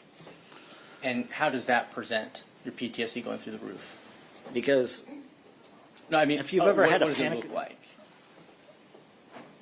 Racing thoughts, shaking hands, I don't know, almost like a panic attack. Okay. Okay. So, Clammy palms, like I can name off anxiety. I thought you were just describing me. Okay. So, how long is the car ride back? 16, 17 hours, I don't know. Okay. Do you make the same amount of stops going back as you did coming to? Absolutely not. Okay. We didn't take any pictures going back. On the way coming down, we took a bunch of pictures with sightseeing. On the way back, we're not. We're not pulling over to take pictures. We're not photographing. We're not having a good time. This isn't a relaxed moment. Can you make it to Florida and Missouri on a single tank of gas? No. So you had to gas up? Yes, sir. Do you remember how much gas was around that time? 175, 179. Okay. No, yeah. 178, 179 for regular. Okay. Yep. So, as you're corresponding with Taylor on the ride home, are you telling her anything about what happened? No. Why? Well, Wayne's threatening me if I was to tell Taylor, as well as I'm scared to, I don't know, message her and tell her anything. It's like, get her involved in this. I freaked out at this point. And Taylor's telling me that she's got something serious that she needs to tell me when I get home, so I'm worried about what's going on whenever they're back in Missouri. Like, she's got me also worried about what's going on there because how that she's sounding, and she sounds all frantic when I'm speaking with her. Okay. So, where does this car ride end? Does Wayne take you to his place, or? No, we go to my house in Cadet, Missouri. Whenever we go to get close, Taylor wanted me to contact her. That way she can meet me at the home because she said there's something that she has to tell me whenever I arrive. Okay. And Wayne drops you off there. Does he give you any parting thoughts? Wayne came inside. He came inside the home with me and Taylor. Did you invite him inside? He just kind of helped himself inside. As I was getting out of the car, he was like, let me help you with that. And he grabs my cooler, because I got my cooler that I had originally full of water bottles and sandwiches that Taylor had packed for our trip. It's like for the beach, that's later what we put our alcohol in. Okay. As we come inside the home, Taylor actually asked Wayne, she said, how's your twin doing? And Wayne told her this fabricated false story about how that we took turns riding Mark's motorcycle up and down the coastline and how that we had this great time. So, I don't know, is anyone curious about what you're doing home on, what would that be, late Saturday night, early Sunday? That would have been a day and a half, I think it is, early, Okay. by my recollection. Is anyone curious about that? Yes, Wayne just told her, his wording was that he got his computer nerd stuff done early, so we made it back sooner than expected. Okay. And you talked about it a little bit earlier, but how do you feel? What's going through your head? I'm freaked out. I'm worried for my own safety because what Wayne's telling me, Wayne's also telling me he's killed other people during this car ride. He's telling me about other murders he's been involved in. How about his demeanor after the car ride? How is he acting? How is he presenting to you? He's acting joyful and happy like nothing ever happened. Okay. Does Wayne ever depart your residence and leave you alone at that point? Yes, after he tells Taylor this false story about us taking turns riding Mark's motorcycle, he whispers in my ear that now I'd be accessory after the fact if I go to the cops. And then he kind of chuckles and gives me this big smile and wave and, thanks Taylor and leaves. He's in a good, happy, cheerful mood. Well, from a frying pan to a fire, what does Taylor say to you? Taylor informed me when I made it home that she was pregnant. Did you know anything about her being pregnant prior to departing for Florida? No, sir. Okay. And is it anything else to add to that? Did she have anything else to tell you? After she told me that she was pregnant, I asked her if she wanted to keep it because I was up for the abortion. She said that she wanted to keep it, so we decided that we would try to make things work between us. Okay. We, at that point in time, said that we'd essentially start trying to date one another, try to make this work for the kids' sake. Okay. And so until after this murder, I was not dating Taylor Showmaker. Okay. At that point, do you tell Taylor what happened? No, I did not. At that point, you called law enforcement? No, sir. Let's start with Taylor. Why didn't you tell Taylor? Because Taylor, first off, can't keep a secret. If I was to try to confide in Taylor, who knows who she would try to tell it to. And Well, what's the problem with that, right? Like, what's the problem with Taylor going to law enforcement?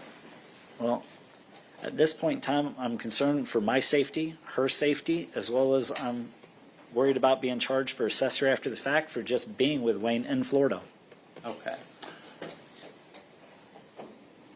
While we're talking about charges and travel, is there any reason why it was not a great idea for you to go to Florida in the context of legal exposure? Yes, it's true that I was on federal probation at the time that I was down here in Florida. One of the conditions of which was? I'm not supposed to leave my home state of Missouri Oh, it seems like a pretty big risk to take for $100. Why'd you do it? because it's not actually a big risk because that's just a technical violation, kind of like me drinking is a technical violation. And I'm drinking, I got alcohol in my home that my federal probation officer is aware of, as well as the federal agents that I see in the bar have to report to my probation officer that they've seen me in the bar.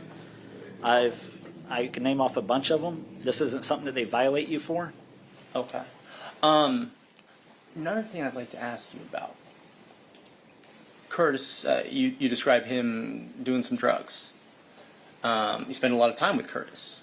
Do you do any drugs with Curtis? No, I'm actually supposed to be his sponsor. Like he normally comes to me and confides in me that he's going through some troubles. He goes ups and downs where he essentially stays off meth for a while, then comes back to it. But it's a pretty consistent thing. I'd say about once a month that he seems to relapse. He never takes his sobriety truly serious.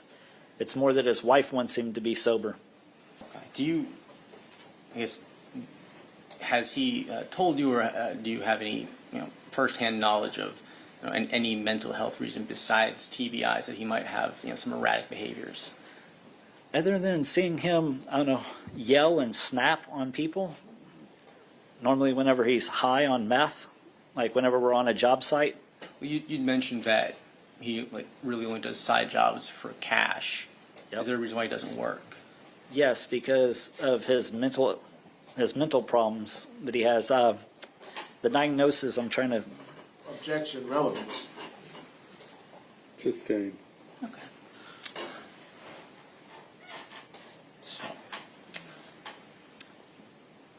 You don't you don't tell Taylor about the issue? Why don't you call the police about Curtis once you're back in Missouri?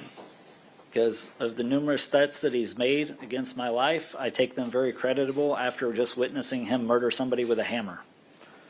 As well as that I know from, I don't know, being around Curtis, of all the other people that he's connected with, that even if he was incarcerated, I'd have reason to fear from other people that he knows. Okay.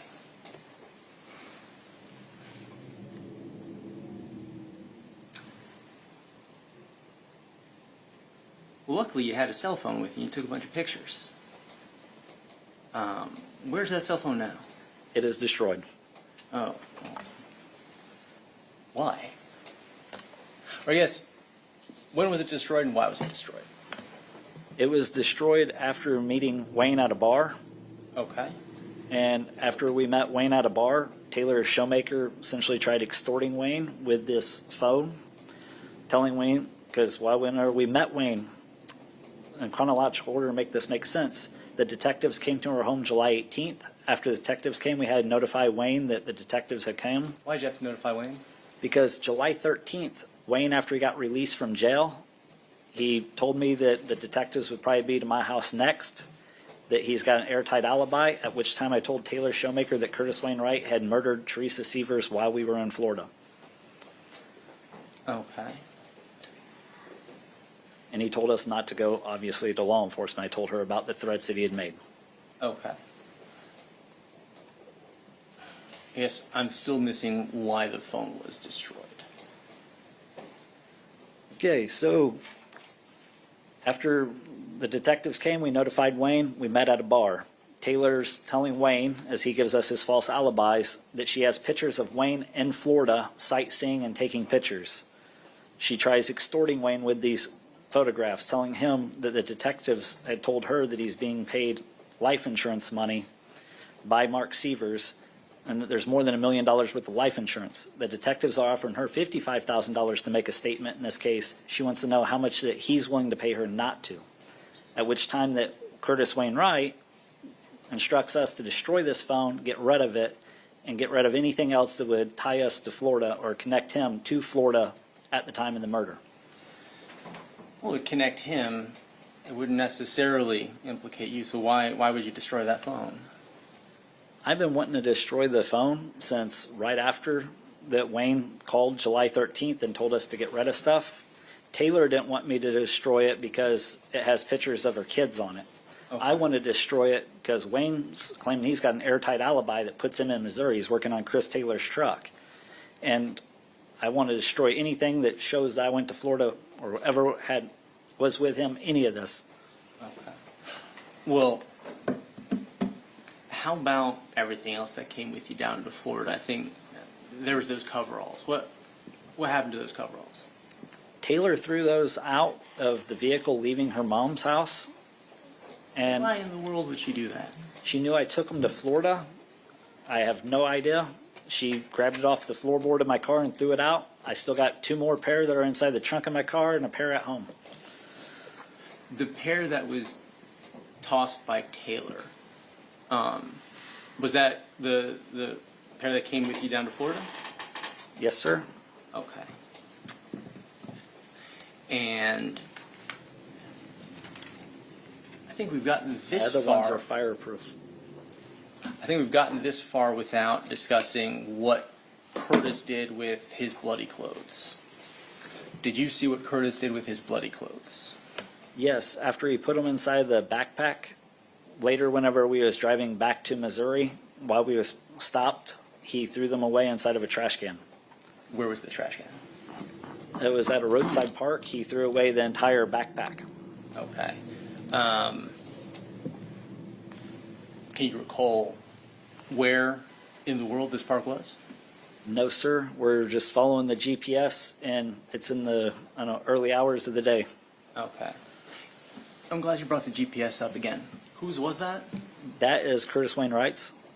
Okay. And was your phone ever plugged into it?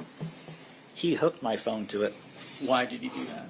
because apparently that he could download some app that he has on his phone, but he didn't have his phone with him. So he used my phone to download this app that gives you updates for traffic as well as for the flooding. And this just might be an issue with my own recollection. It's getting a little late, but I thought you said Curtis had a phone with him. He did. He had a flip phone that was with him. It's his, what he calls his work phone. Well, golly, Jimmy, how many phones does Curtis Wayne Wright have? He normally has two and maintains two phones since I've met him. Since you've met him, and I that's say going back met to him. 20. Well, I say since 2014, he's maintained two phones. Okay. Does he mentioned work? Do you know that to be the reason why he maintains another phone? The other reason I know is that he uses it to hide homosexual activities away from his wife. As, well, it was his girlfriend, later became his wife. Okay. Nothing wrong with that. Why is he being so secretive about it? Because his girlfriend wouldn't approve. Relevance, personal knowledge. Sustained. Okay. So, this other phone he uses for spicier communications. Do you know, would he ever use it for work? I have no knowledge other than what he says. I guess let me back up. What work did he do that he would use the phone for? He said that he would always, I don't know, try to talk himself up, telling everybody how that he's this big IT guy, that he takes these lavish vacations down to Florida, that nobody can do his job, that he needs the phones for HIPAA reasons. And I don't know, he always tries talking himself up to be more than what he really is. Okay. So, everybody knows he has this other phone. He brags about himself and it and other things. okay. Hold on one moment.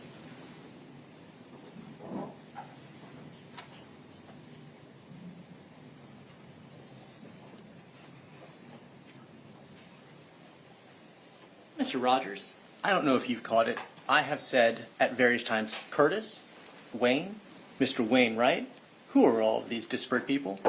It's all the same person, Curtis Wayne Wright. We normally call him Wayne, which is his middle name, but that is what he goes by, is Wayne, because his dad has the same name as him. Okay.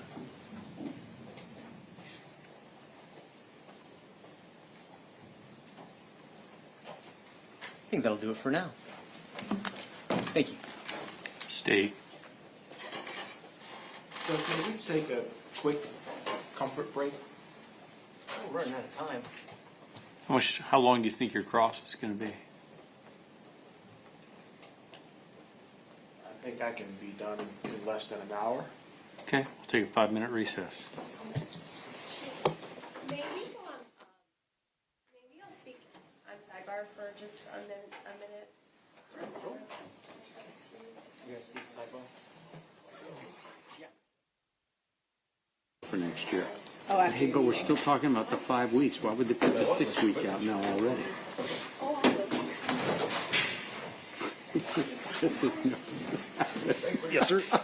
No, you're still gonna go to that meeting and you're gonna lobby for the 5 weeks again. Oh, I'm doing my Don Quixote. Like I always do. Tilt some windmills and have You're not the only everyone. one. I'm not the only one, but State representatives here. All three defense counsel. Mr. Sievers, is your headphones working? Are your headphones working? I believe so, sir. Excellent. And we have Mr. Rodgers on the stand. State's ready to proceed. Yes, Your Honor. Defense is ready. Yes, Your Honor. Okay, state. Good afternoon, Jimmy Rodgers.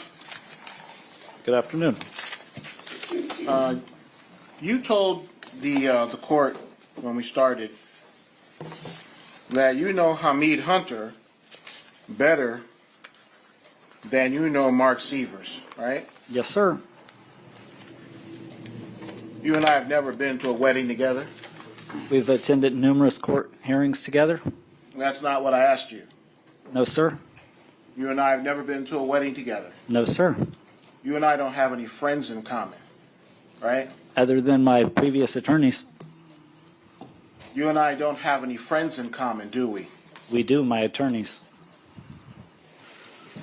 You and I don't have any friends in common, do we? I Objection, Your Honor, asked and answered. It's not actually. It's not answered. I say that we do have friends in common, and those friends are my former attorneys. You and I don't visit each other's homes. No, sir. You've never contracted to do painting at my home. No, sir.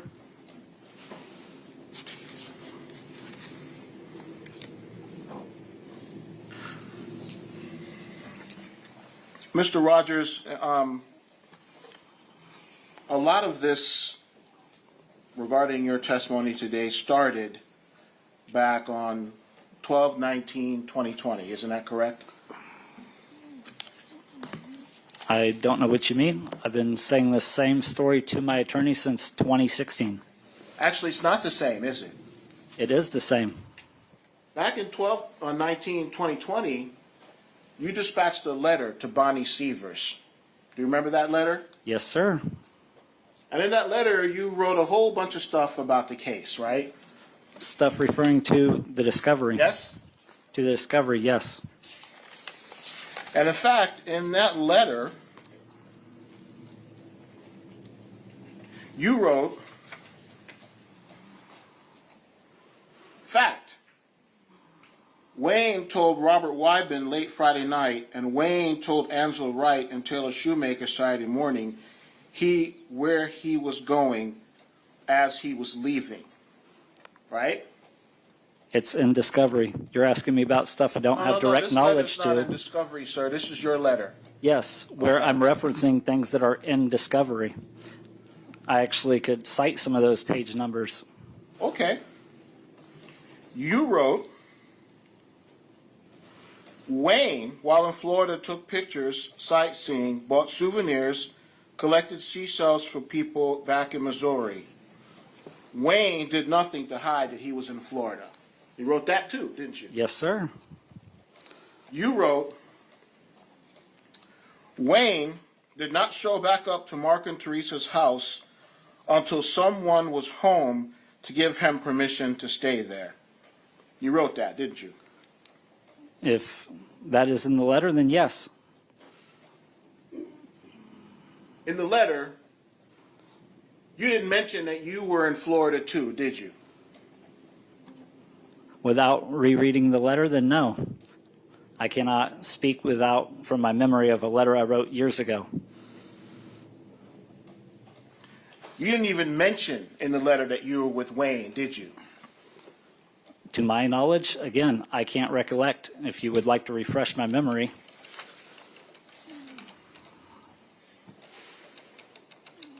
And you're saying you haven't read the letter in many years? Yes, sir.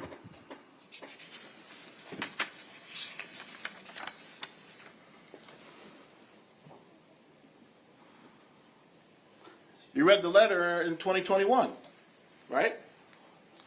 I couldn't tell you the last time that I read the letter. Okay.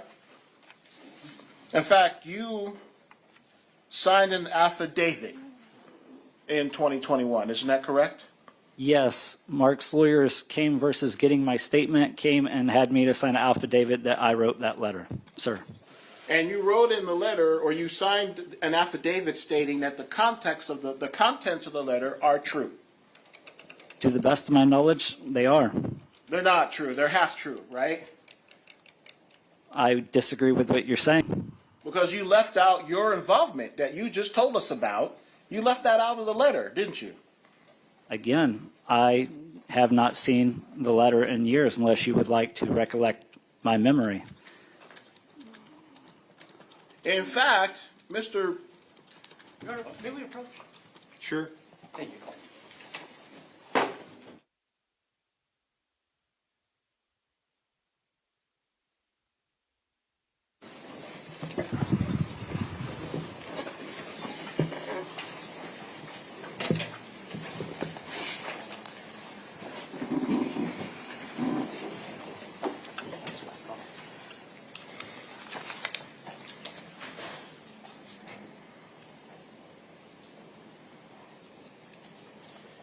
And in fact, Mr. Rodgers, some of the details that you've written in a letter, in this letter, And then later in the 78 or 76 page testimony that you provided to Mr.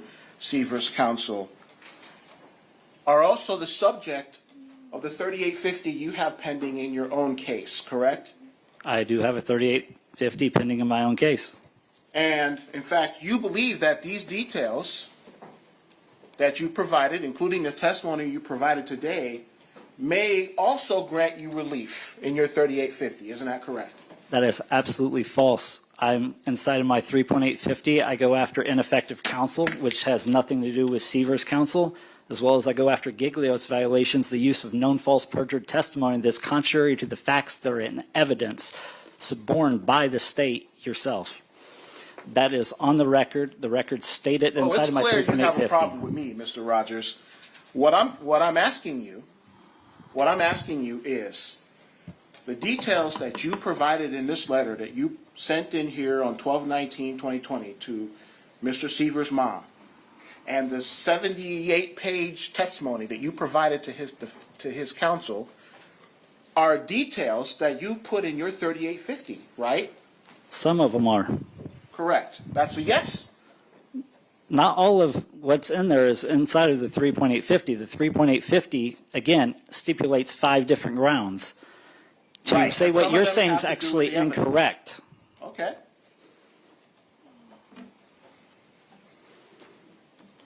So that's a yes.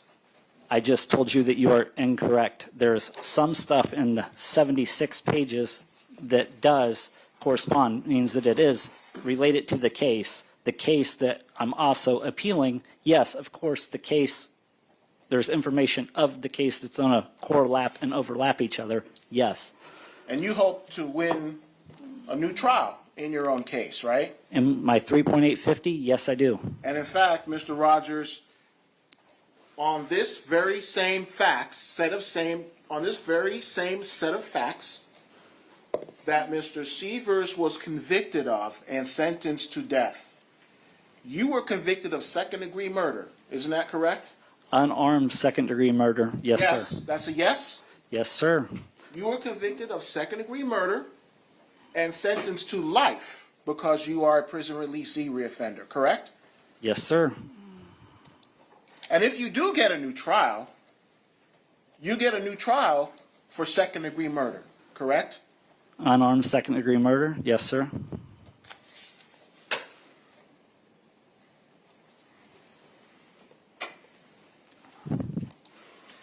So, Mr. Wright was a close friend of yours, He was. like family, No. a confidant, He was a good friend of mine. a protector, In county jail.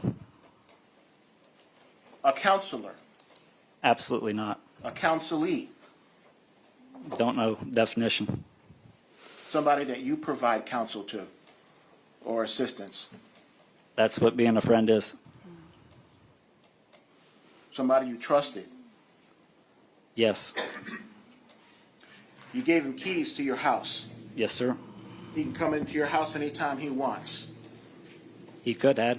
He can sit down and eat breakfast with you and whoever is in the house with you. Right? Yes. And this friend, this protector, this counselor, this person with the keys to your house turned state's evidence against you. Right? He did. He betrayed you. Right?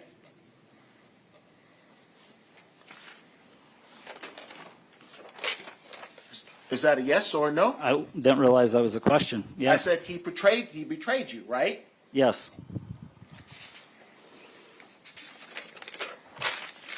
You don't have good feelings right now for Mr. Wright, isn't that correct? I do not like him, no. So,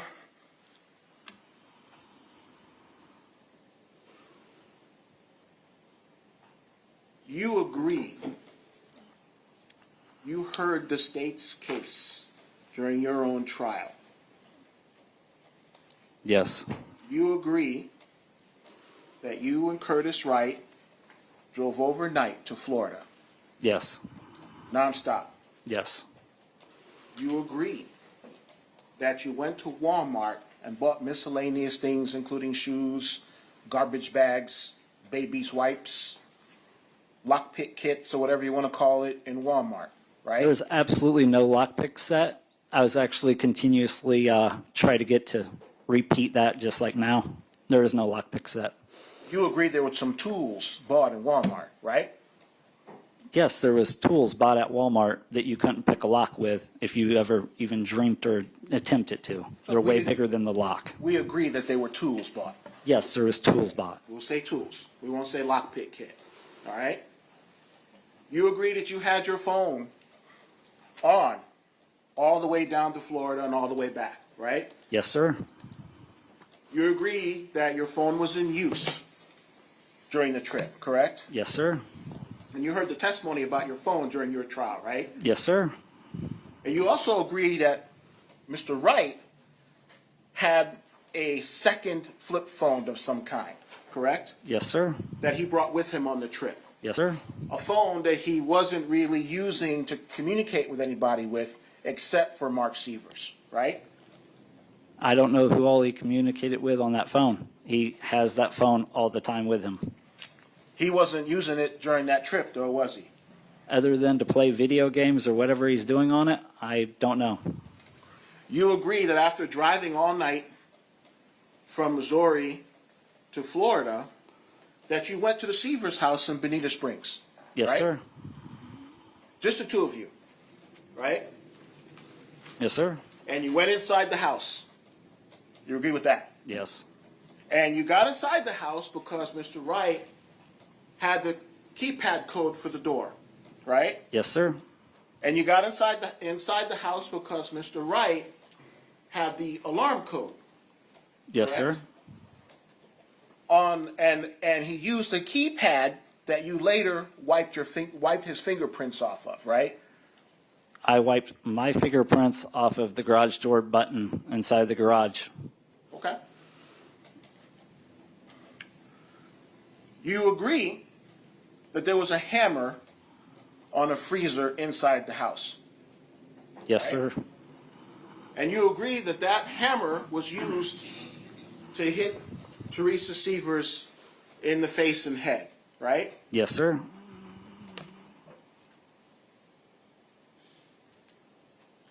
You agree that you took blue suits with you to Florida from Missouri, right? Yes, sir.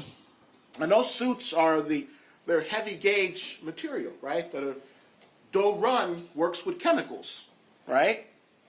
We recycle lead, so those particular ones are acid resistant versus the other ones that I have are fireproof. So one I wear inside of temperatures while around smelting pots when I'm re-bricking kettles, and the other one is like the one that's in evidence right now is the one like that I wear whenever I'm working in the BSN, the BAT, which deals with battery acid whenever I'm pouring concrete and things of that nature over there. They're heavy gauge blue suits. I wear them in temperatures of 120 and 130 degrees. Okay. The question I asked was, they're heavy gauge suits, right? They're thick materials. No, they're not thick material. Okay. And then prior to coming to Florida, you agree, sir, that Mr. Sievers and Mr. Wright had person-to-person contact at the wedding in the beginning of May in Missouri, right? Yes, sir. And even though you say you never saw them slip off together to have a discussion, you didn't keep eyes on both of them the entire time y'all were at that trailer, did you? No, sir. And you said Mr. Wright, during your trial, Mr. Wright said he went to get food, burgers, and stuff with Mr. Sievers, correct? Restate the question. And during your trial, when Mr. Wright testified, he said he went to the store to get the burgers and the meat for the wedding with Mr. Sievers. I Right. believe that he did. And that was when one of the times they had this discussion about the plan to kill Dr. Sievers, right? That's one of 3 or 4 of his versions, I believe. So you agree that Mr. Wright went to get burgers, but you disagree that he went with Mark Sievers? Yes, Right. sir.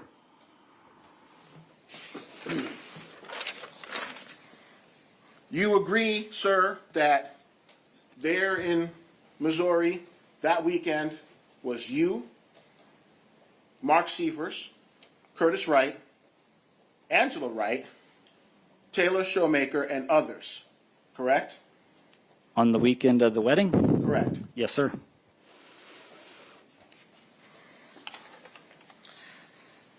You agree, sir, that after Dr. Sievers died on her kitchen floor, that you and Mr. Wright left and went back to Missouri? Yes, sir. And just to be sure, and we'll get to that.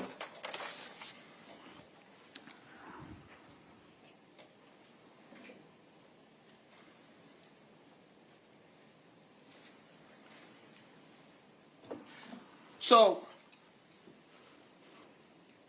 when you said you knew me better than you knew Mark Sievers, you don't know anything about anybody I've had a relationship with, right? You mean as in a romantic relationship? Yes, any relationship. Other than your friendship with my previous attorneys, I don't know. That's my point, is that I don't know Mark, just like I don't know you. That is my point. Okay. But you knew, as you stated, that there was a relationship of some kind between Mark Sievers and Curtis Wright before you even met Mark Sievers, right? Yes, sir.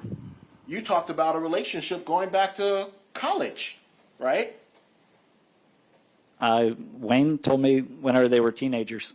Oh, okay, teenagers, okay. And you knew this before the wedding? Yes, sir. You knew about Mark Sievers before the wedding? Yes, sir.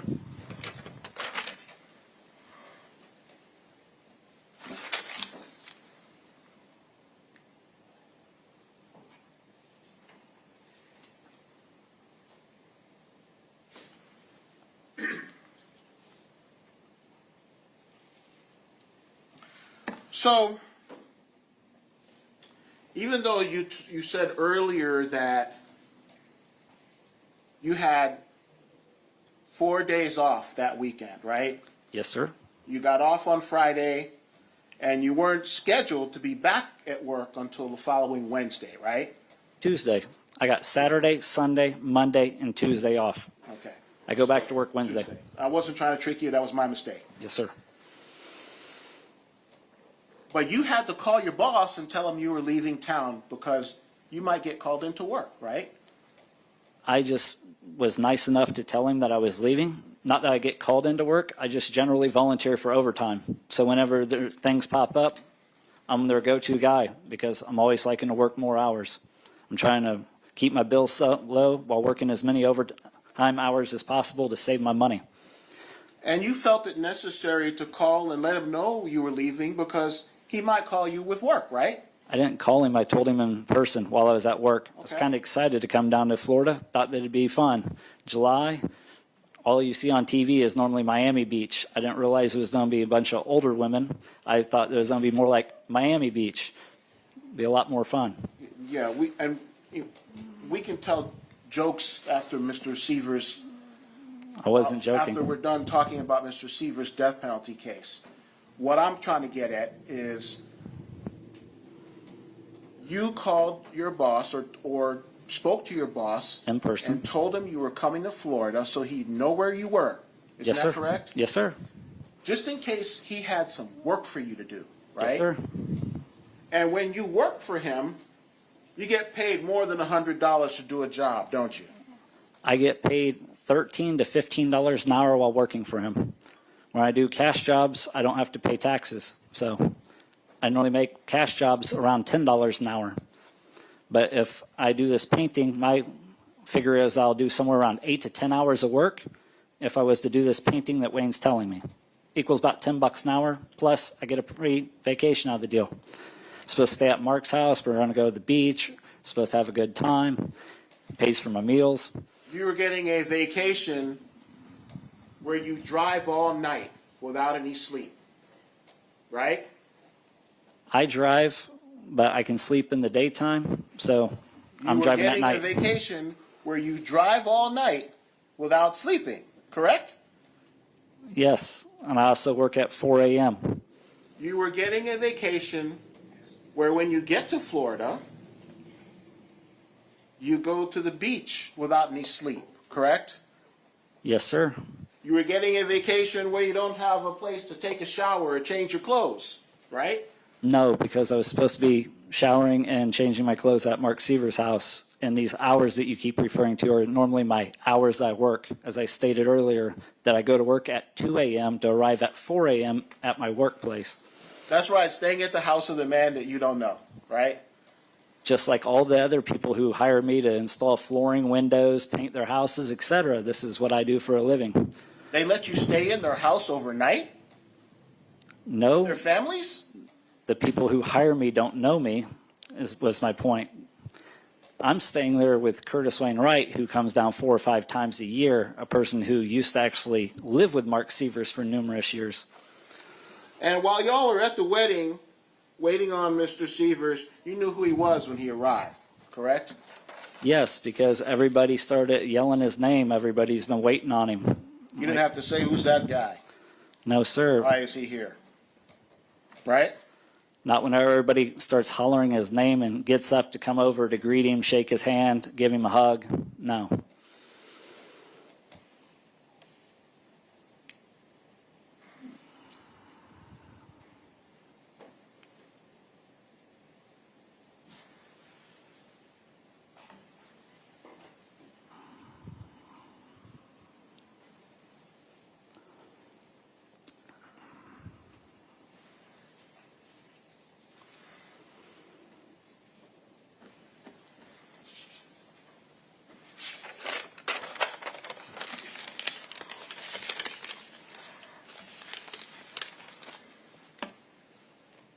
And in fact, while at the park, you actually lost sight of Mr. Wright and Mr. Sievers when they went to the park bathroom to put on their gray shirts and ties for the wedding. Isn't that correct?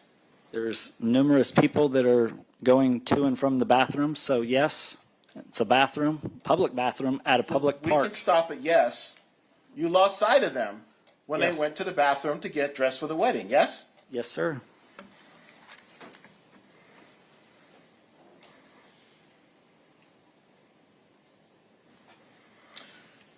So, Mr. Wright, as you said earlier, was known to take these trips to Florida to do the contract or server work that you talked about earlier, right?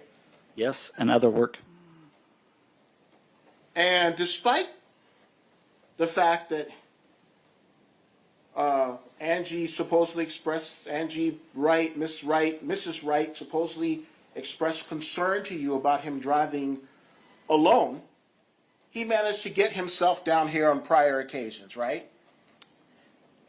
On prior occasions, he has, but normally whenever he comes, he has to drive for a short period and then again. And Angie's been freaking out lately because Wayne's had numerous seizures recently. He managed to, that was a yes or no question, Mr. Rodgers. Okay.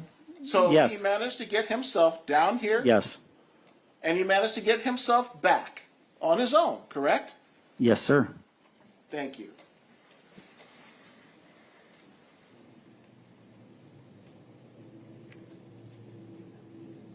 So you, because you're painting, you packed up your paint supplies, your roller, you didn't bring a brush because you don't like the lines that brushes leave, right? I just only brought my specialty tools. I assumed that Wayne would bring everything else. Again, this is Wayne's job. I'm just being asked to be a laborer.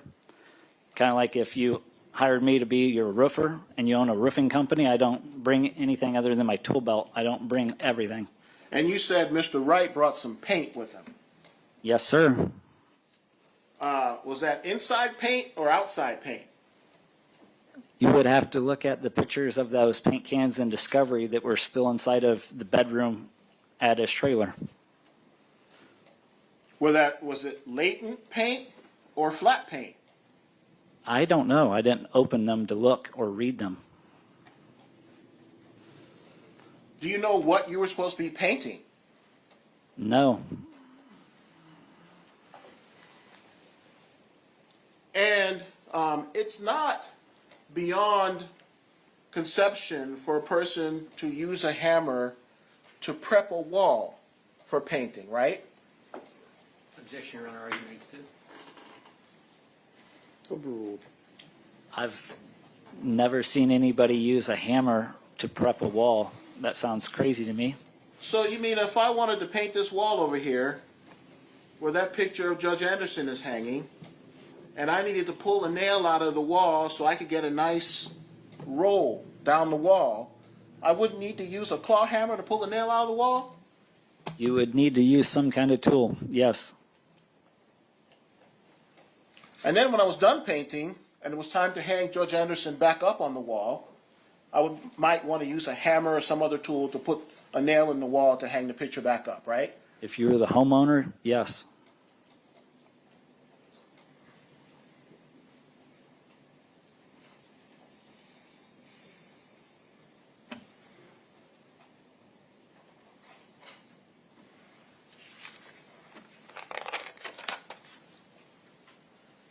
So, the blue coveralls. You heard, well, let me back up. From your story today, and in some of the other documents you've given to the defense, those blue coveralls never made it into the Sievers home, correct? No, sir, they did not. And again, in your trial, where you said over here, you heard the FBI lady testify that the fibers from the blue coveralls were consistent with fibers found on the back of Dr. Sievers, right? Is that a yes or no question? Yes, I heard her testify to that, yes. Okay. So even though the coveralls never made it out of the car, somehow the fibers got on Dr. Sievers, right? That's what she testified to, yes, Okay. sir. And during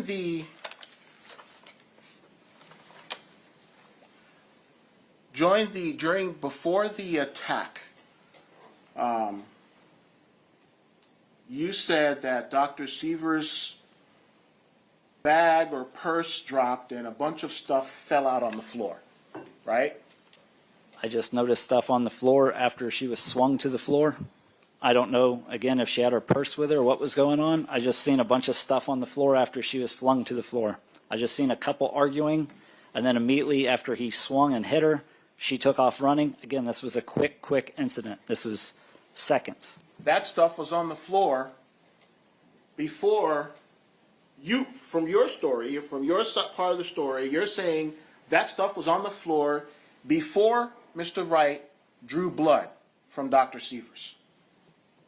It was while he was attacking her that stuff got knocked onto the floor. He had hit her first inside the garage. She was trying to fight back against him inside the kitchen, at which point he flung her to the ground. There was stuff on the ground, I noticed, because he was kicking it, trying to kick her phone away from her. Again, before he drew blood, right? No, that would have been after he drew blood because he had hit her already in the garage before they ever made it to the kitchen.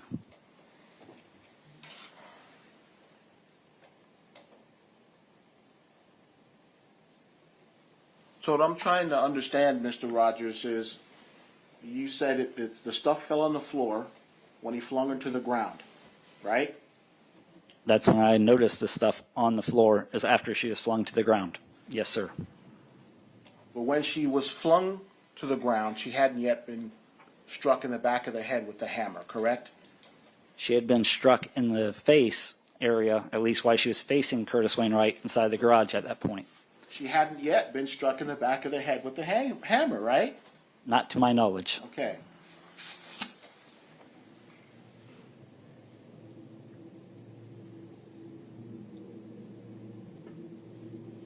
So, after you and Mr. Wright arrived at the house that morning, you said Mr. Wright was very jubilant, went to the house looking for Mr. Sievers, figures out there's nobody there, and decides to leave. Right? Yes, sir. No discussion about starting the painting job that y'all were supposedly there to do, correct? No, he said that nobody was home, so we could not remain in the residence. You can't remain in the residence despite the fact that he has access in the form of an alarm code and a garage door code. Well, I'm just following Curtis Wayne Wright to a place that he visits all the time. He says that we can't stay. We can't stay. So, you took all these pictures while you're down here, and you said on direct that you didn't want to leave any proof that you had actually been to Florida, right? Yes, sir. So you destroyed the phone and you destroyed the pictures, right? Me and Taylor Showmaker did. Yes, sir. So at best, you're only guilty of accessory after the fact and destroying evidence, right? I'm not saying I'm. He's not aware, he doesn't know. I'll move on. Sustained. I'll move on. Is it safe to say that those pictures were also insurance? They could have been. They were your insurance against Mr. Rodgers by yours, Mr. Wright. I'm sorry, but your admission. I was doing that during your trial. I apologize. They were your insurance against Mr. Wright committing a crime against you, right? I don't follow you. So you mean to tell me that those photos, if something happened to you, or something happened to Ms. Showmaker, that those photos couldn't have been something that could have been used to link Mr. Wright to this crime? They were pictures of Curtis Wayne Wright in Florida sightseeing and buying souvenirs and his whole trip coming down here. If in fact Mr. Wright is threatening you and Ms. Showmaker, you could have said, go ahead, and these photos of us in Florida will go to Florida. Could have. But you destroyed them instead. Me and Taylor Showmaker did. Yes, sir. You destroyed the whole phone. Yes, sir. Taylor threw it out in pieces as we were driving down Highway KK in Boston, Missouri and Iron County. She threw it out one piece at a time. That way it'd be harder to ever find and relocate. Miss Showmaker took your phone from you and destroyed it. I handed her my phone, and she started disassembling it and throwing it out the window in pieces. And in fact, before she had hands on your phone, you actually had put that phone in a locker where nobody knew where it was and nobody could get to it but you, right? No, sir. Everybody could get access to my locker. My locker is unlocked. It's not locked. Everybody that I work with knows where my locker is. In fact, you all served a warrant on that locker at a later time. Yeah, we had to get a warrant to get to it, right? Yes, sir. Mr. Wright can't walk onto the property of Doe Run and go rummaging through lockers, can he? No, we couldn't. And neither can Miss Showmaker, right? No. Nevertheless, you took the phone from the locker by your admission and somehow let Miss Showmaker destroy it. Yes, sir.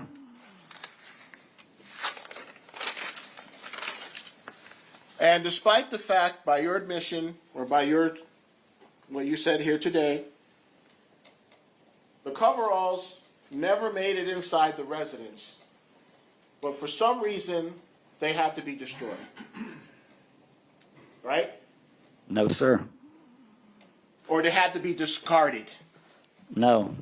Taylor Showmaker, after Curtis Wayne Wright told her to throw away everything that we ever took to Florida, Showmaker of her own took those off the floorboard of the car and threw them out the window, leaving her mom as we were getting ready to head down to Doe Run Recycling in Boston, Missouri to retrieve the phone.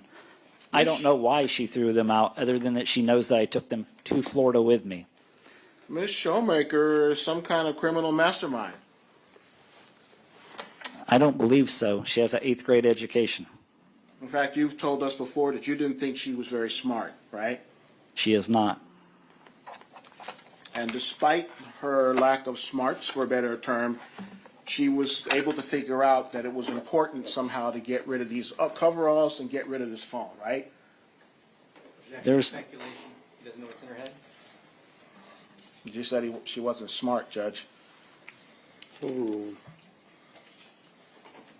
You can answer. there's no need for the coveralls to ever got thrown away. And I'd furthermore just state for the record that those, again, were never worn inside of the home and had nothing to ever do with this crime. So, again, there's no reason to destroy them. They were thin fabric. They are not waterproof.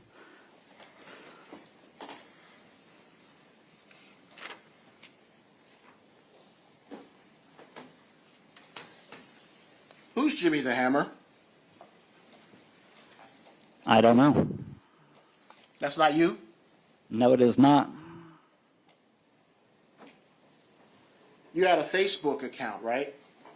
I had years ago. On April 17th, 2015, you didn't post, "I might be nuts and use a hammer, but I can cook." That you're using a meme out of context. Did you post it? There's a meme that was in Discovery. Did you post it? Show me the post. I just read it to you. But there's more. There was a picture that was attached to that. That was So you posted it. a picture. Page That was a comment. 6633 of your Discovery. Again, if you would like to refresh my memory and show me a comment that I made that was underneath a picture. Okay. So you agree that you made the comment, but there was a picture with it. Yes, Okay. And then somebody tagged you on February 22nd, 2015. Jimmy the Hammer is, and excuse me, but I'm quoting here, fucked up. that was the same person I told you set up the Facebook February 22nd, and there still wasn't even a photo of me on Facebook yet. He was posted that, friended me, and tagged me in 2 photos back to back, maybe even 3 photos that day when he set up my Facebook. That was at page 6640 of your Discovery. You saw that, right? At some point in time, yes. You've seen all of your Discovery, isn't that correct? No, sir. You spent a lot of time going through your Discovery as well as going through the record of your trial, correct? Yes, I have. On 2/22/15, you were tagged again in the photograph, "Getting Stupid with Jimmy the Hammer," page 6640 Discovery. That would have been the same night, the same photo. I'm wearing the same suit, same shirt. It's not a different date. The same guy. Tagged me twice in 2 different photos, back to back, the same night. So this person incorrectly referred to you as Jimmy the Hammer, and then Taylor Showmaker incorrectly identified you as Jimmy the Hammer at trial, during your trial. Again, Showmaker says that it was never my nickname. She's never known anybody to call me that. She doesn't know why I would ever be called that. That's been her testimony, So as well as that's a contradictory. yes? That's a yes, right? You're saying it's incorrect. I'm telling you, it's not my nickname. Okay.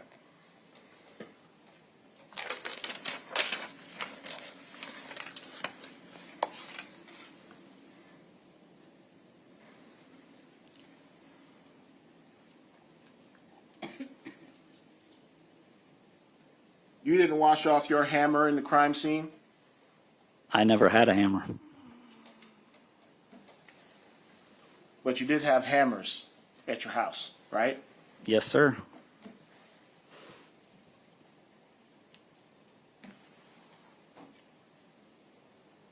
And talking about your probation, so, Mr. Rodgers, you were convicted of a federal crime, right? Yes, sir. And you were sentenced for that crime by the federal judge, right? Yes, sir. That judge wrote up a document that contained your orders of probation, what it was you're supposed to do, correct? I don't know. You don't know? I don't. You were told what the conditions of your probation were, right? Yes, sir. Don't get any new offenses, don't use any drugs, don't hang around other criminals, don't leave the state without permission, right? Those are some of them. So this judge ordered you not to leave Missouri, right? He ordered me to probation. My probation officer is who oversees me and tells me the rules of her probation and how she wishes me to follow her probationary rules. By the judge's order, correct? I'm not a lawyer. And despite being told not to leave Missouri, you left. Yes, sir. And you didn't tell your probation officer you were leaving, did you? No, sir. And you didn't tell your probation officer you had returned to Missouri, did you? No, sir. And you weren't unhappy with the fact that law enforcement from Florida told your probation officer that you had been in Florida, right? They had my probation revoked for being in Florida, which is a technical violation that the probation officer would not have ever violated me for other than at the behest and request of the Florida homicide detectives. Well, you used an important word there, right? It's a violation of your probation for you to be in Florida, right? It's a minor violation. Yes, sir. And you were subject to being sanctioned by the judge that ordered you not to leave Missouri. You were subject to being sanctioned for leaving Florida, weren't you? Yes, sir. And you were, in fact, sanctioned for it, right? At the behest of Florida. They had pictures of you in Florida, right? Yeah. From surveillance, right? Yep. Lots of them. And when you wiped down that keypad or the button at the Sievers house, you did that on your own volition, right? Nobody asked you to do that, right? Nobody asked me. No, sir. And despite the fact that you said your PTSD was flaring up and your thoughts were scattered and your hands were shaking and you were nervous, you still had the presence of thought to wipe that down on your own, correct? Yes, when I made it to the button, was about to open it to go outside, I thought to myself, hey, I got fingerprints on this, and I wiped them down. Despite the panic attack. I wasn't having a panic attack. I'm just really scared. My PTSD is shaking. And you're scared of Mr. Wright, despite the fact that you told us at the deposition that he can barely raise his arms above his shoulders, right? He's got a background in different martial arts, as well as he used to cage fight, actually for a living, back in the 90s, and retired in the year 2000. Well, you're a younger guy in better shape, right? Well, I'm telling you, if I could clone me, 5 of me couldn't beat up Wayne Wright. That was why you called him my protector inside of the county jail, the guy with the 19-inch arms, big guy, 235 pounds, 5'10". Yeah, that guy. Well, you can take care of yourself, can't you? You've been taking care of yourself while you've been in prison now, right? I'm currently 205 now. I'm also not 20 years old and 160 pounds. And you also agree that you did tell Ms. Showmaker about this murder, right? July 13th, I told Taylor Showmaker that Curtis Wainwright had killed Teresa Sievers while we were in Florida in an argument.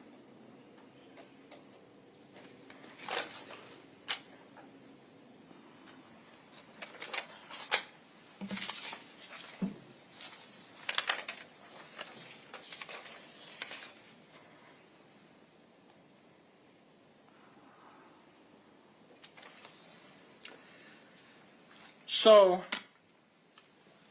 getting back to the letter you wrote to Mrs. Sievers, Bonnie Sievers, you said, now that a jury has found me not guilty of conspiracy, as well as a jury has found me unarmed, as you stated earlier, meaning I am not the armed killer, it was now safe for you to send her these details, right? No, it's still not. Like right now, my testimony is still not safe because as I give this testimony, you will later use it against me to try to charge me with accessory as after the fact, something that my lawyers removed as one of the underlying offenses and argued at trial that I was guilty of but not charged with.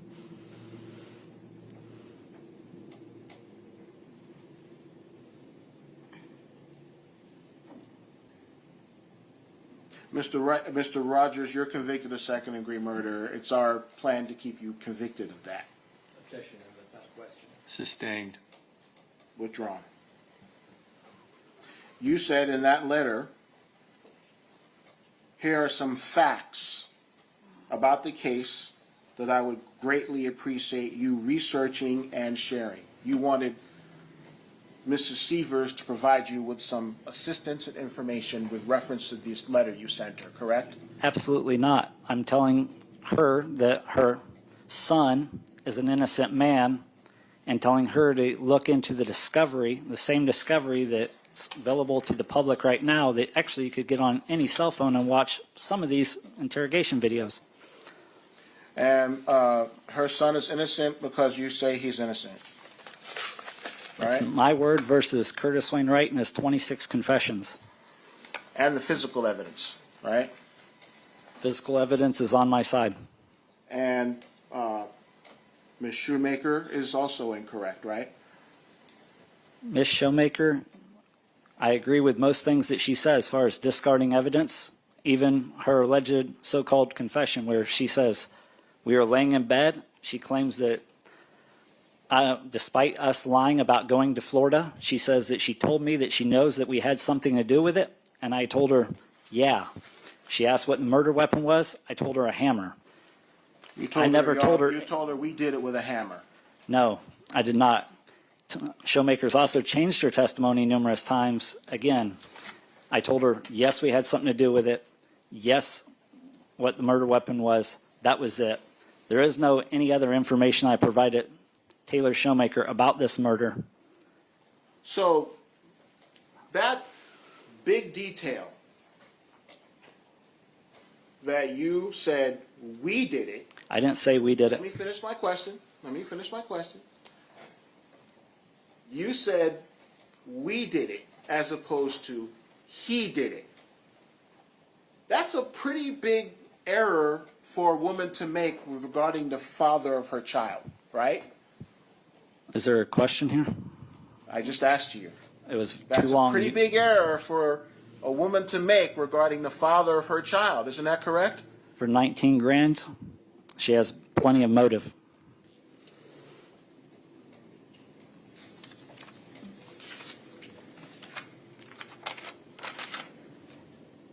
Money is a good motivator, right? That has been your argument since day one. Just a minute, Your Honor. Sir.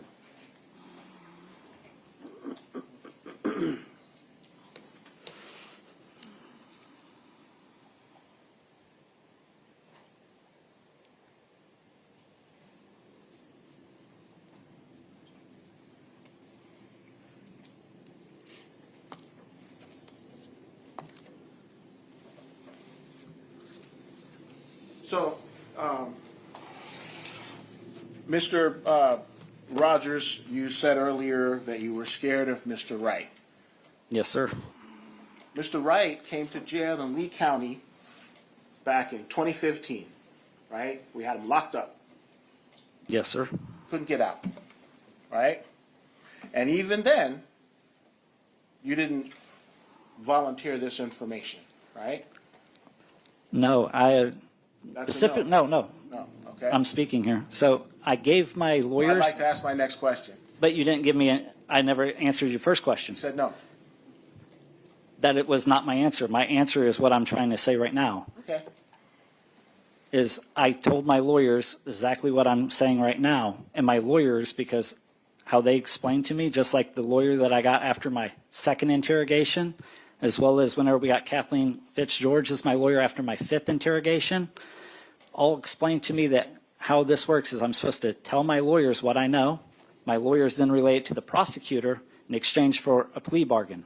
My attorneys have told me after speaking with you that you were not interested in any story that would not help you further your case against Mark Sievers in this conspiracy theory, nor were you interested in any information I had about the other murders that Curtis Wayne Wright committed because it would hurt this case, was what my Really? lawyers told me. Really? Yes, sir. And so then you went to trial and you were found guilty by the jury, all right? All this time, Mr. Wright is now pled.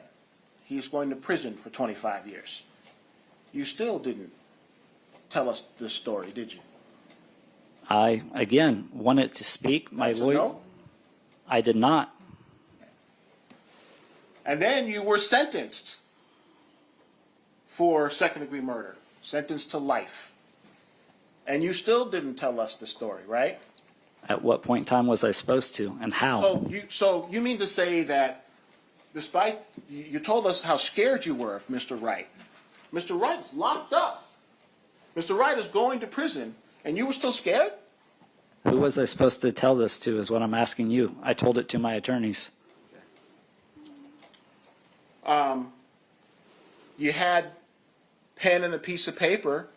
You didn't consult with your attorneys before you wrote that letter, did you? Did you? I spoke with my attorney that was doing my direct appeal and told her that I planned to write that. She told me that she did not suggest it for the exact reason that she said that anything that I write will be used against me in the court of law in every single way possible. She said that they don't say what you say Mr. can be Rodgers, used against you, it will be used against you. You've answered the question. You didn't write this letter until after you were sentenced, and you did this despite what your lawyer told you, correct? Yes, sir. She ill-advised me and told me not to do it, that it was not in my interest. And then, after you drive back to Missouri, and you're saying you're afraid of Mr. Wright, you get to your house in Missouri, and he has a key to your house, right? He did. You don't get the key back from him, do you? I changed the locks. Oh, you changed the locks. I changed the locks about 2 weeks after this murder happened. A whole 2 weeks. Yes. You were so scared, you waited 2 weeks to change the locks. It's whenever I got around to doing it.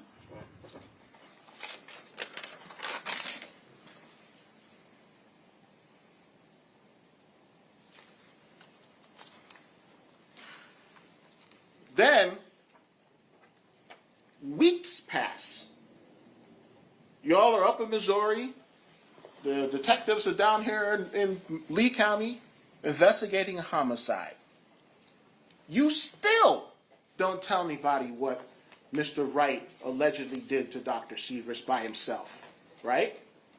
I had told Taylor Showmaker July 13th. I mean law enforcement. You don't tell law enforcement. No, not why they're threatening me. No.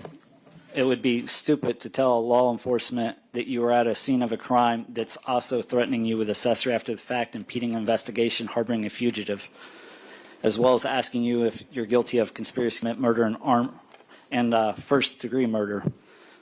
But you've done a pretty good job of pointing out that right is wrong, and there's been a lot of wrong things that have been done to you.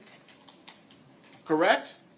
On this case, So right is right. It would have been a right thing for you to tell this story of what you said happened to Dr. Sievers. Right is wrong, right? I told it to my attorneys that I wished to relay to you, which would have led to a plea bargain. But by the time I made it to Florida after 6 months, you had already gotten Curtis Wayne Wright's statement the day before I made it here and wasn't interested in what I had to say, just like today. Then, after Mr. Wright gets arrested and brought to Florida, and then you get arrested and you go to federal prison in Missouri, or I don't know if you were in prison in Missouri, but wherever it was, you were in federal prison. When the detectives come to see you, now you're safe from Mr. Wright in prison, you still don't tell them, right? The deal that they were trying to make me was deals of 35 and 45 years during that fifth interrogation that you're speaking of at FCI Greenville, Illinois. So you're only willing to tell the story if you think you're going to get something for it, right? I'm saying is every lawyer's advised me not to speak to law enforcement, that you're supposed to speak to your attorney then speaks to the prosecutor. This was the legal advice that I got from my federal attorney shortly after being arrested on this crime. She told me, although she doesn't represent me inside of this crime, that was her legal advice is do not speak to law enforcement, wait until I got to Florida, tell my lawyers what I know, have my lawyers to convey it to you, which would result in a favorable plea bargain for probably accessory after the fact. If the state didn't drop those charges of accessory after the fact for being willing to essentially testify against Curtis Wayne Wright. That's my legal advice I was given. Nothing further. Defense. Thank you, Your Honor.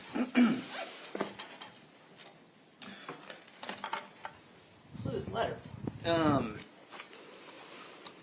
you refer to, as it was characterized, you talk about what Wayne did. You talk about what Wayne said. You don't ever mention yourself. Did you make any statements that had to be corrected through this letter on the record? Not that I'm aware of. Okay. So you were just correcting what you perceived to be untruths. Everything that I put inside that letter, to my knowledge from reading the discovery, is true. I speak about what Wayne did. I speak about what Taylor did. I speak about what law enforcement did. I didn't currently, at the time of writing that letter, I didn't have the page numbers to be able to reference like how I did inside of my 3.850 that he says that it matches similar to. I guess there's a fiber found inside, a fiber matching the coveralls. Found, excuse me, on Mrs. Sievers' body. There's a fiber that matches the coveralls. That's what was said at my trial. Okay. Certainly, if coveralls were worn inside, they'd be covered in blood, so we don't have to worry about that, right? Objection, counsel's editorializing. Sustained. Okay. It was mentioned that at some point during the wedding, Mr. Wright went to the bathroom, and you said you did not follow Mr. Wright into the bathroom. Is that true? That's true. I did not follow him in the bathroom. Okay. Okay. Let's see here.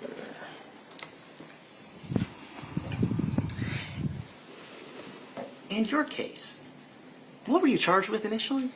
First-degree murder, conspiracy to commit murder, and armed burglary. Conspiracy to commit murder. The conspiracy was what? What I was charged with? What was the allegation of the conspiracy that you were charged with initially? Well, I was initially indicted for allegedly committing a murder for either one coin worth around $10,000 or multiple coins worth around $10,000 or burglarization of the home for around $10,000 or stealing around $10,000 worth of antiques. That was what I was originally indicted for. But wait. So what were you convicted of? I was convicted of second-degree murder, well, unarmed second-degree murder. So I'm in here for felony murder, but found innocent under the underlying felonies. Let's just stick with the questions asked. So I don't get it. Why would you have committed a murder if you were not involved in a conspiracy?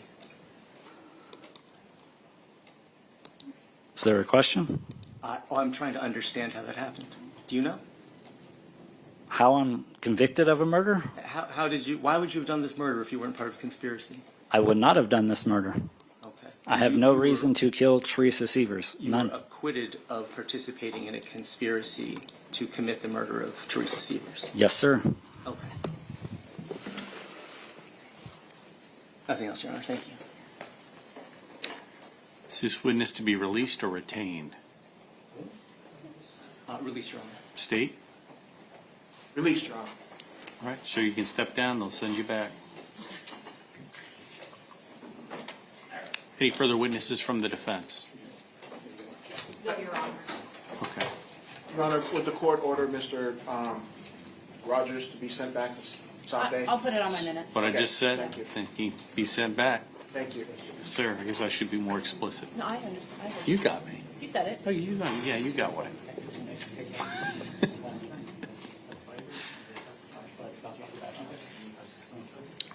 State, is there going to be any rebuttal? That's what we were discussing.